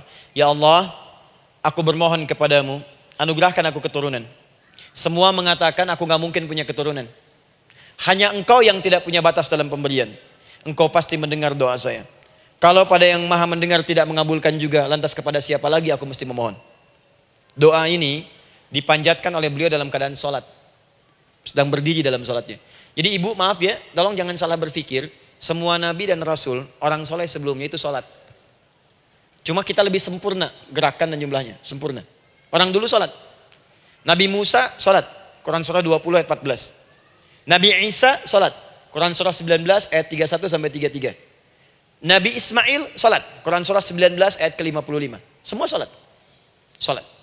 Nabi Zakaria saat punya masalah, sholat. Dalam berdirinya minta dalam sholatnya. Dari mana Ustadz taunya beliau minta dalam berdiri dalam sholat? Ayat 39-nya baca. Quran surah ketiga ayat 39. Fanadatsul malaika, maka doanya itu dijawab oleh Allah. Datang malaikat menyampaikan jawaban. Wa huwa qaimun yusalli fil mihrab. Sedangkan beliau masih berdiri dalam sholatnya di mihrab. Masih berdiri dalam sholat. Sholat. Di dalam sholat itu minta. Makanya semua bacaan sholat itu permintaan isinya. Dan dikabulkan oleh Allah. Annallaha yubashshiruka bi Yahya. Allah kasih kabar gembira, engkau akan punya anak, langsung namanya dari Allah Yahya. Artinya hidup yang mustahil menurut manusia. Lahir dari rahim seorang perempuan yang divonis menopause dan mandul menurut medis. Kata Allah tidak ada yang mustahil bagiku. Lahir dan hidup dia, Yahya. Kapan terjadinya? Sedang sholat. Kapan saat sholatnya? Berdiri. Nah yang paling menarik Bu, umatnya Nabi Muhammad SAW ditunggu oleh Allah 5 kali dalam sehari dan dimintakan sebelum sholat untuk menyiapkan permohonannya. Maka turunlah Quran surah kedua ayat ke-45. Ibu lihat ayatnya. Wasta'inu bis-sabri was-salah. Bahkan ditegaskan lagi di Quran surah kedua ayat 153 paling kanan sebelah bawah.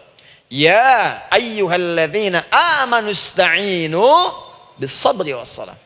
Yang pertama nggak pakai panggilan iman.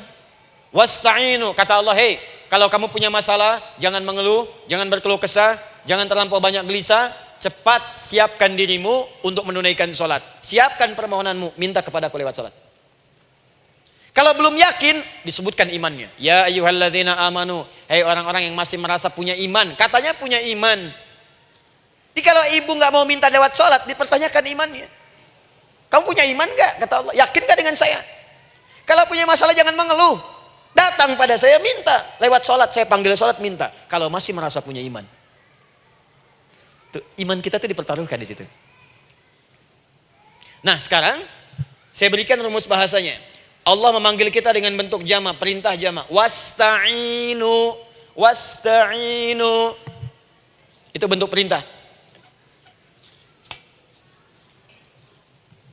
Wasta'inu, bentuk perintah.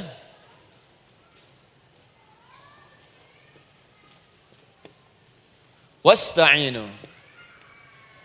Dan jika kalian, perhatikan cara menerjemahkannya, dan jika kalian punya persoalan dalam hidup, punya kebutuhan, maka bergegaslah siapkan dirimu untuk minta kepadaku solusi. Wasta'inu, dan mintalah oleh kalian pertolongan, solusi. Bisabri wassalah. Pertama, sabar dulu. Sebelum sholat, sabar dulu dengan itu. Tahan dulu, terima dulu. Jangan mengeluh, terima dulu, nanti dalam sholat minta solusi. Itu maksudnya. Punya masalah sekarang, jam 9 lewat. Sabar, tahan dulu. Koreksi diri, istighfar, nanti zuhur minta. Atau duha sekarang sholat, datang ke masjid, sholat duha minta. Tahiyatul masjid minta sekarang. Sabar, ini sabar terima dulu. Jangan mengeluh, sabar, ingat, terima, sabar. Karena Allah mustahil memberikan ujian masalah kalau kita tidak sanggup menerimanya. La yukallifullahu nafsan illa.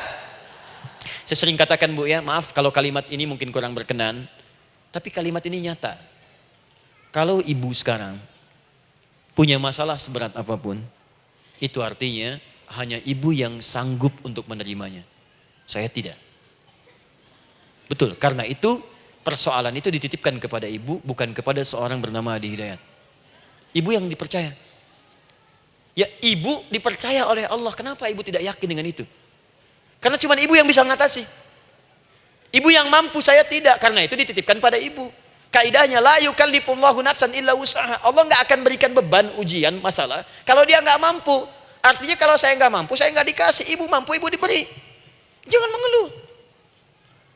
Kenapa mesti saya ya Allah? Kamu mampu. Ya Allah, why me? Why not? Kamu yang bisa. Nah sekarang wassalah, setelah terima itu, tapi juga jangan terlampau kepedean. Memang cuma saya yang mampu ya bikin status. Kemudian sholat, kita akan katakan, ya Allah, Engkau perintahkan saya untuk minta tolong. Sekarang saya akan minta kepadamu. Lalu kita katakan, maaf ya Allah, saya sekarang punya masalah, saya ingin bermohon kepadamu, saya ingin minta kepadamu ya Allah, saya mohon ya Allah. Maaf Bu ya, maaf ya, sebentar. Ibu kalau punya masalah sedikit atau banyak? Banyak. Yang punya masalah ibu saja atau anak juga punya masalah? Kadang-kadang, bukankah anak yang punya masalah ibu yang minta? Bukankah suami yang punya persoalan ibu yang bermohon? Kan? Karena itu, kalau kita ingin memohon kepada Allah dengan persoalan yang kompleks mewakili yang banyak, maka pertama kalimatnya diawali dengan huruf na. Berarti kami, kita, semua. Jelas ya? Nah. Ibu ingin robah kalimatnya minta tolong. Kata Allah, minta kepadaku pertolongan. Wasta'inu. Ibu ingin robah menjadi bentuk permintaan. Rubah kalimatnya menjadi nasta'in. Nasta'in. Nasta'in.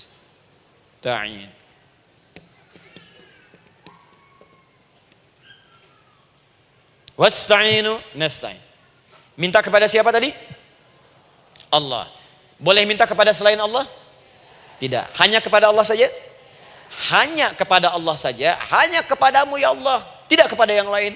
Maka kalimatnya menjadi iyyaka. Iyyaka. Hanya kepadamu saja ya Allah. Engkau berjanji kalau ada masalah minta aku berikan. Sekarang hanya kepadamu saja ya Allah aku bermohon. Maka kalimatnya namanya iyyaka nasta'in. Sekarang saya tanya kepada ibu, apakah dalam sholat ibu membaca kalimat iyyaka nasta'in? Tuh. Saya mau tanya, ibu bacanya saat ruku atau saat sujud? Berdiri. Nggak ada orang ruku baca kalimat ini. Allahu Akbar. Iya karena berdua, iya karena nasta'in. Berdiri. Iyyaka na'budu wa sekarang saya bacakan hadis qudsinya. Tersambung dari Nabi sallallahu alaihi wasallam. Qala Rasulullah sallallahu alaihi wasallam, qala Allah azza wa jalla. Allah langsung yang berfirman lewat hadis qudsi. Perhatikan bahasanya. Qasamtus shalah baini wa baina 'abdi. Saya bagi dalam salat itu dua bagian, antara hak aku dan hak hambaku. Wali 'abdi ma sa'ala. Dan jika benar hambaku menunaikan kewajibannya dengan baik, menjaga hak-hak aku, maka pada saat itu apapun yang dia minta dalam sholat, aku akan berikan. Apapun. Kapan itu terjadi? Perhatikan kalimatnya. Idza qala al-'abdu, kalau hamba mulai membaca dalam sholatnya, Alhamdulillahi Rabbil Alamin. Alhamdulillahi Rabbil Alamin. Qala Allah Azza wa Jalla, seketika Allah menjawab, Hamadani abdi, hambaku sedang memujiku. Ibu ingat baik-baik Bu ya, ingat baik-baik. Setiap ibu baca Al-Fatihah dalam sholat itu Allah memperhatikan dan menjawab bacaan ibu. Tadi masih ingat ketika saya katakan wa idza sa'alaka ibadi anni fa inni qarib, Allah itu dekat. Ya. Wa idza qala al-'abdu ar-rahmanir rahim, kalau hamba melanjutkan ar-rahmanir rahim, qala Allah azza wa jalla, Allah langsung menjawab athna alayya 'abdi, hambaku sedang menyanjungku. Wa idza qala al-'abdu maliki yaumiddin, ketika hamba berkata maliki yaumiddin, qala Allah azza wa jalla, Allah menjawab majjadani 'abdi, hambaku sedang mengagungkanku. Sekarang perhatikan kalimat ini.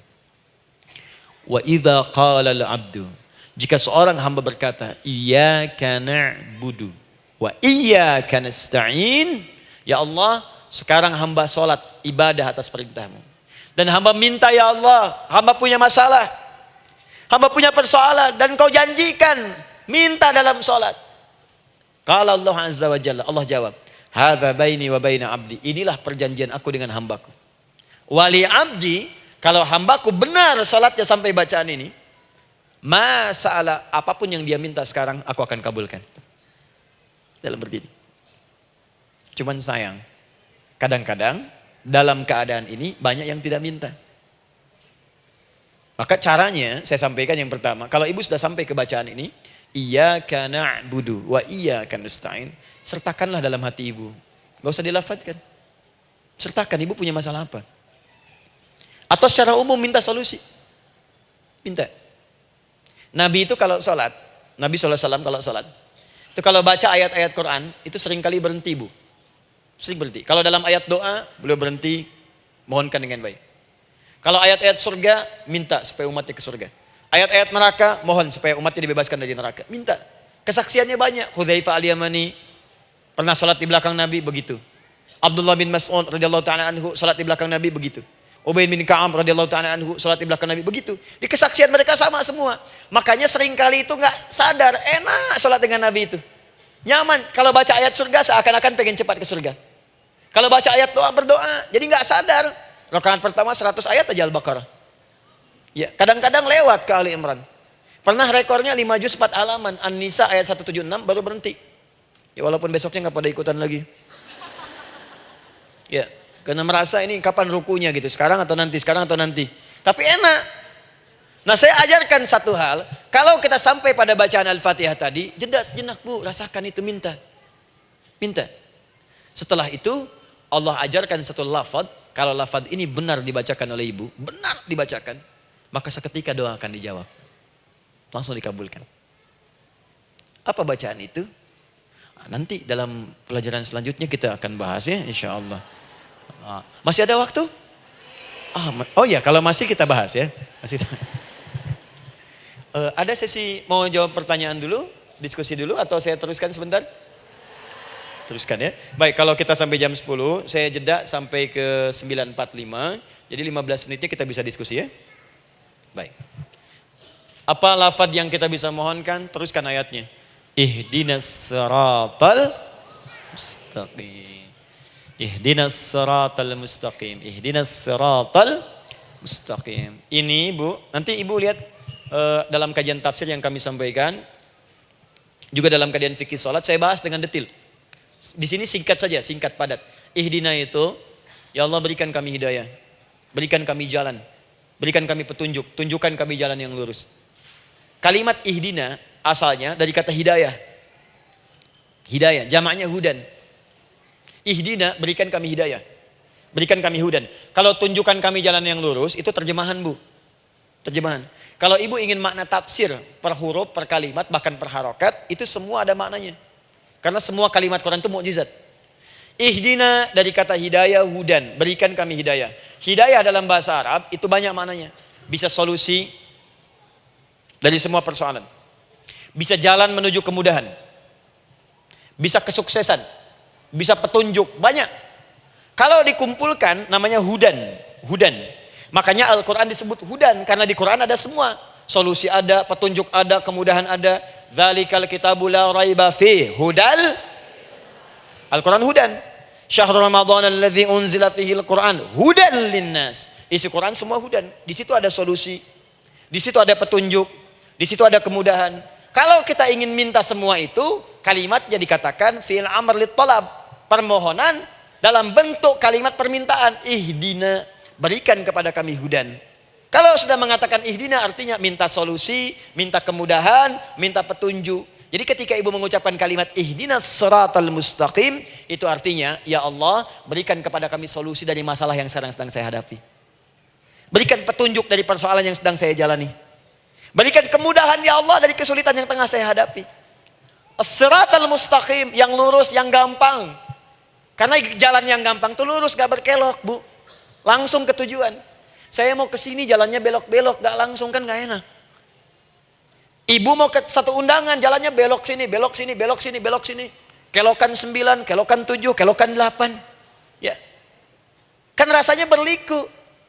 Ibu ingin mendapatkan solusi, tapi dilempar-lempar. Ke sini dulu, berkelok. Sini dulu, sini dulu, sini dulu. Kenapa gak ibu lurus dapatkan langsung? Dalam bahasa Arab, apalagi kalimat yang fasih, mendapatkan sesuatu dengan gampang, dengan mudah. As-siratal mustaqim, lurus ke tujuan, cepat, mudah.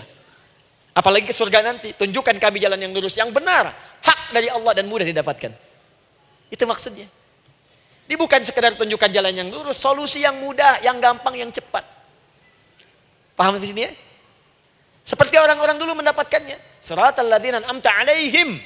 Seperti orang dulu mendapatkan semua kenikmatan ketika mereka bermohon kepadamu ya Allah. Siapa mereka? Ada 4 golongan disebutkan di Quran surah keempat ayat 69. Ada para nabi, orang-orang jujur siddiqin, para syuhada dan orang-orang soleh. Ya, wa may yuti'illaha wa rasul fa ulaika ma'al ladzina an'ama Allahu 'alaihim minan nabiyyina was-siddiqina wasyuhada was-sholihin. Para nabi dulu berdoa, ya Allah, saya ada masalah, dikabulkan. Kita minta ya Allah, sekarang saya berdoa, tolong kabulkan seperti nabi-nabi dulu dikabulkan. Nabi Ayub sakit, berdoa dikabulkan. Kita sakit, dikabulkan. Nabi Ibrahim ada ujian, dikabulkan. Nabi Ibrahim punya ujian dengan anak. Kita ada ujian dengan anak, minta dikabulkan. Anak-anak berselisih, ada yang dendam, yang iri. Seperti anaknya Nabi Yakub. Nabi Yakub berdoa, dikabulkan. Kita minta, dikabulkan. Ada syuhada, berdoa, dikabulkan. Kita minta, dikabulkan. Orang soleh berdoa, minta dikabulkan. Kita minta dikabulkan. Ya Allah, seperti engkau kabulkan doa orang-orang dulu yang melahirkan nikmat, mohon kabulkan kami yang minta sekarang dan mendapatkan kenikmatan itu. Itu maksudnya. Ya, siratal ladzina an'amta 'alaihim. Siapa an'amta 'alaihim di sini? Ulaikal ladzina an'amallahu 'alaihim. Sama persis kalimatnya. Minan nabiyyina was-siddiqina wasyuhada'i was-sholihin. Ini jangan diartikan sebatas terjemahan. Walaupun di musim haji sekarang itu bisa dipakai. Saya tugas 2010 di Mekah. Ada jemaah kesasar, lupa maktab. Kemudian ingin balik, nggak tahu jalan. Dia ketemu askar. Askar nggak bisa bahasa Indonesia, dia nggak bisa bahasa Arab. Tapi dia hafal Al-Fatihah. Datang kepada askar, dia tunjukkan gelangnya. Pak, ihdinas siratal mustaqim. Tunjukkan saya jalan yang lurus. Ikutin gelang. Askar nggak bisa bahasa Indonesia. Dikasih bahasa Arab nggak paham-paham. Tapi askar ini pun cerdas. Dia tunjuk, dia lihat gelangnya. Oh, maktab sana. Siratal ladzina an'amta 'alaihim ghairil maghdubi 'alaihim waladdallin. Lurus, jangan belok-belok. Kalau belok nanti engkau tersesat atau dicaci maki orang. Maghdub ya dicela orang. Dhalin tersesat, kan? Jangan dicela, jangan sesat, lurus. Tapi kalau dalam berdoa dalam sholat minta di hati hadirkan. Jelas ya? Itu posisi pertama. Jadi pertama minta lewat sholat. Yang kedua cepat rajin istighfar, Bu. Saya cepat ya, rajin istighfar. Saya ada 7 menit lagi. Ibu rajin istighfar. Astagfirullah, astagfirullah, astagfirullah, astagfirullah. Itu yang paling singkat. Astagfirullahaladzim, astagfirullahaladzim, astagfirullahaladzim. Itu yang menengah. Astaghfirullahaladzim alladzi la ilaha illa huwal hayyul qayyum wa natubu ilaihi. Astaghfirullahaladzim alladzi la ilaha illa huwal hayyul qayyum wa natubu ilaihi. Astaghfirullahaladzim alladzi la ilaha illa huwal hayyul qayyum wa natubu ilaihi. Itu yang cukup panjang. Ibu rajin istighfar. Orang yang rajin istighfar itu diantara yang disebutkan dalam riwayat-riwayat adalah orang-orang yang cepat dijawab doanya. Hanya dengan istighfarnya. Jadi dia tuh punya keinginan, dia nggak katakan. Jadi keinginan di benaknya dia, terus dia istighfar. Astagfirullah, astagfirullah, astagfirullah. Itu kalau benar rajin istighfar, seketika dikabulkan. Cepat. Ada seorang yang hidup, ini tukang roti. Di zaman Imam Ahmad bin Hanbal. Saya pernah kisahkan ini di beberapa keadaan. Orang ini, itu ahli istighfar. Jadi maaf ya Bu ya, bukan istighfarnya pas ada keperluan aja, bukan. Ada ta'lim Ustaz Adi, sab pertama astagfirullah, astagfirullah, astagfirullah, bukan. Besok ada arisan, astagfirullah, astagfirullah, bukan. Jadi bukan ada keperluan, istighfar bukan. Orang ini membiasa istighfar. Jadi setiap mengerjakan apapun dia istighfar. Mau minum, bismillah, astagfirullah, astagfirullah. Dia setiap buka adonan, astagfirullah, astagfirullah. Nah satu ketika, Imam Ahmad itu nggak tahu kenapa, pengen datang ke daerah itu. Ya kalau misalnya ibu tinggal di Cicahem, misalnya kan Imam Ahmad tiba-tiba pengen ke Cicahem aja. Terus karena lelah, mampir ke masjid. Istirahat di dalam masjid. Tiba-tiba kata penjaga masjidnya, DKM-nya, marbotnya, ya Syekh, idhab, pergi, gak boleh tiduran di sini. Kata Imam Ahmad, saya kan cuma numpang istirahat, gak boleh keluar. Dan dia gak tahu kalau itu imam besar. Dan Imam Ahmad itu sudah populer Bu, sangat famous, familiar. Cuman orang kan gak pernah lihat wajahnya, dulu kan gak ada Facebook, gak ada Instagram, gak ada handphone, gak ada apa-apa. Jadi kalau orang terima Ahmad, ya Ahmad aja kemana-mana. Oh no, Imam Ahmad, Imam besar, Imam Syafi'i, Imam besar. Tapi nggak pernah lihat. Sekarang kan udah kelihatan. Ya, udah kelihatan. Sekarang banyak. Makanya orang dulu itu senang begitu tahu, dikasih tahu, Nabi aja ke Madinah Bu. Nggak ada yang tahu kalau itu Nabi Muhammad kalau belum pernah lihat. Karena beliau di bawah, Abu Bakar di atas. Abu Bakar kan naik kan, untanya Nabi. Nabi Muhammad pas di bawah gantian tuh di jalan. Orang mengira yang di atas unta Nabi Muhammad. Padahal Nabi Muhammad yang jalan kaki, nggak kelihatan. Makanya responnya bola ketika tahu Nabi, senang luar biasa. Minta doa, minta ini, minta itu. Orang sekarang tidak. Karena sering banyak lihat di TV, media sosial, begitu ketemu, minta foto. Ini lain kisahnya. Nggak tahu dia, pergi keluar. Kata Imam Ahmad, ya sudah, keluar beliau. Nggak mau ribut. Istirahat di luar. Di pelataran. Di sini juga nggak boleh. Lihat kalimatnya. Barwah, keluar, pergi. Barwah itu kasar Bu. Begitu kemudian didebat lagi, saya cuma di luar. Rawah itu dari kata roh Bu, itu paling kasar. Artinya keluar dengan rohnya sekalian. Rohnya pun jangan di sini. Ya. Jadi kalau ibu nanti di Masjidil Haram misalnya kan, ada kalimat itu artinya kesel Bu askarnya. Ya, keluar. Misalnya idzabi enti, nggak mau, saya mau di sini. Ya, barwa pergi. Sampai ke roh dengan rohnya. Itu artinya ibu disuruh pergi. Ya, bukan jangan mengelak lagi. Rawah. Saya bukan rawah, saya rohayati. Suruh pergi. Imam Ahmad pergi tuh akhirnya. Pergi, di jalan kelihatan ada tukang roti tadi. Begitu kelihatan capek lah dipanggil, Syekh, kayaknya lelah istirahat di sini. Dan tukang roti pun nggak tahu kalau itu Imam Ahmad. Begitu istirahat, duduk, kelihatan Imam Ahmad setiap buka adonan, astagfirullah.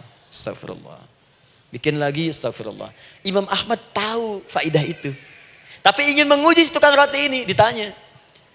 Ya akhi, kamu ini kenapa setiap Anda menanam adonan itu, tepung itu, Anda mengucapkan istighfar, astagfirullah. Perhatikan jawabannya.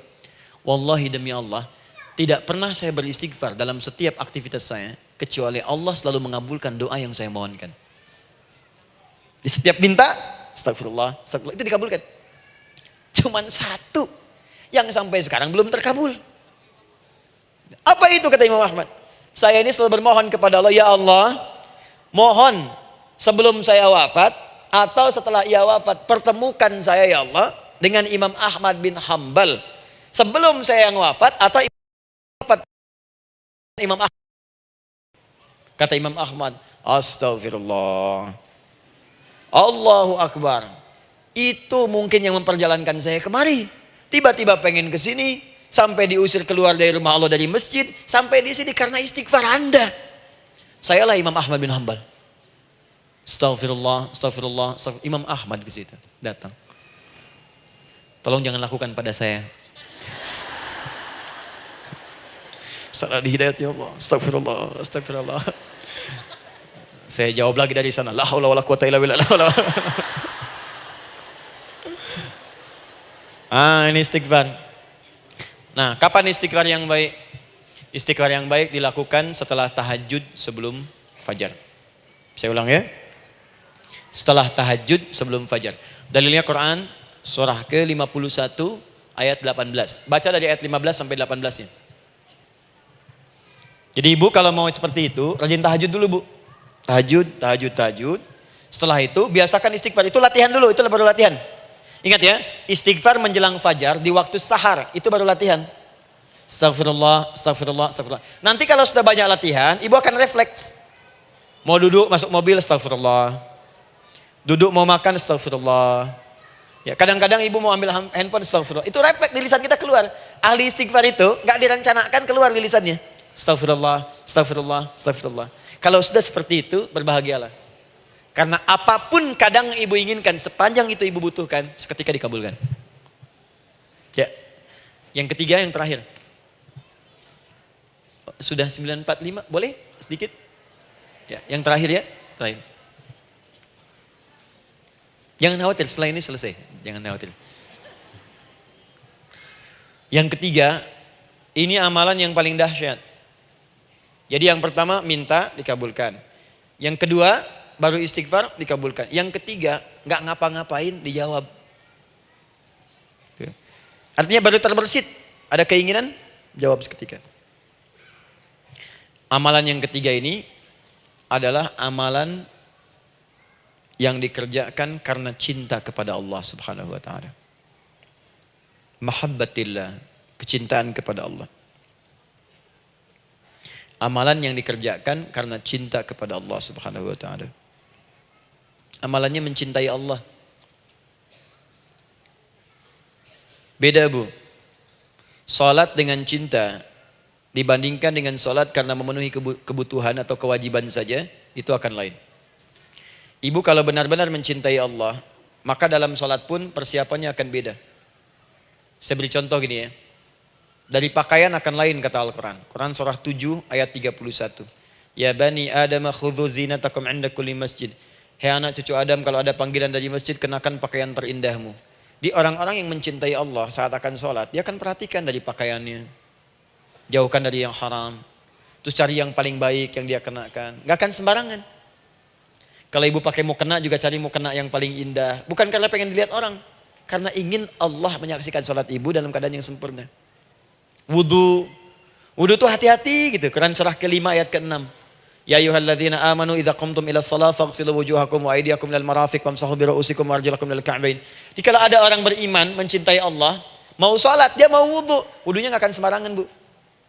Cuman basuh. Ya, bagian kepala juga harusnya kepala, dia rambut, takut selesai.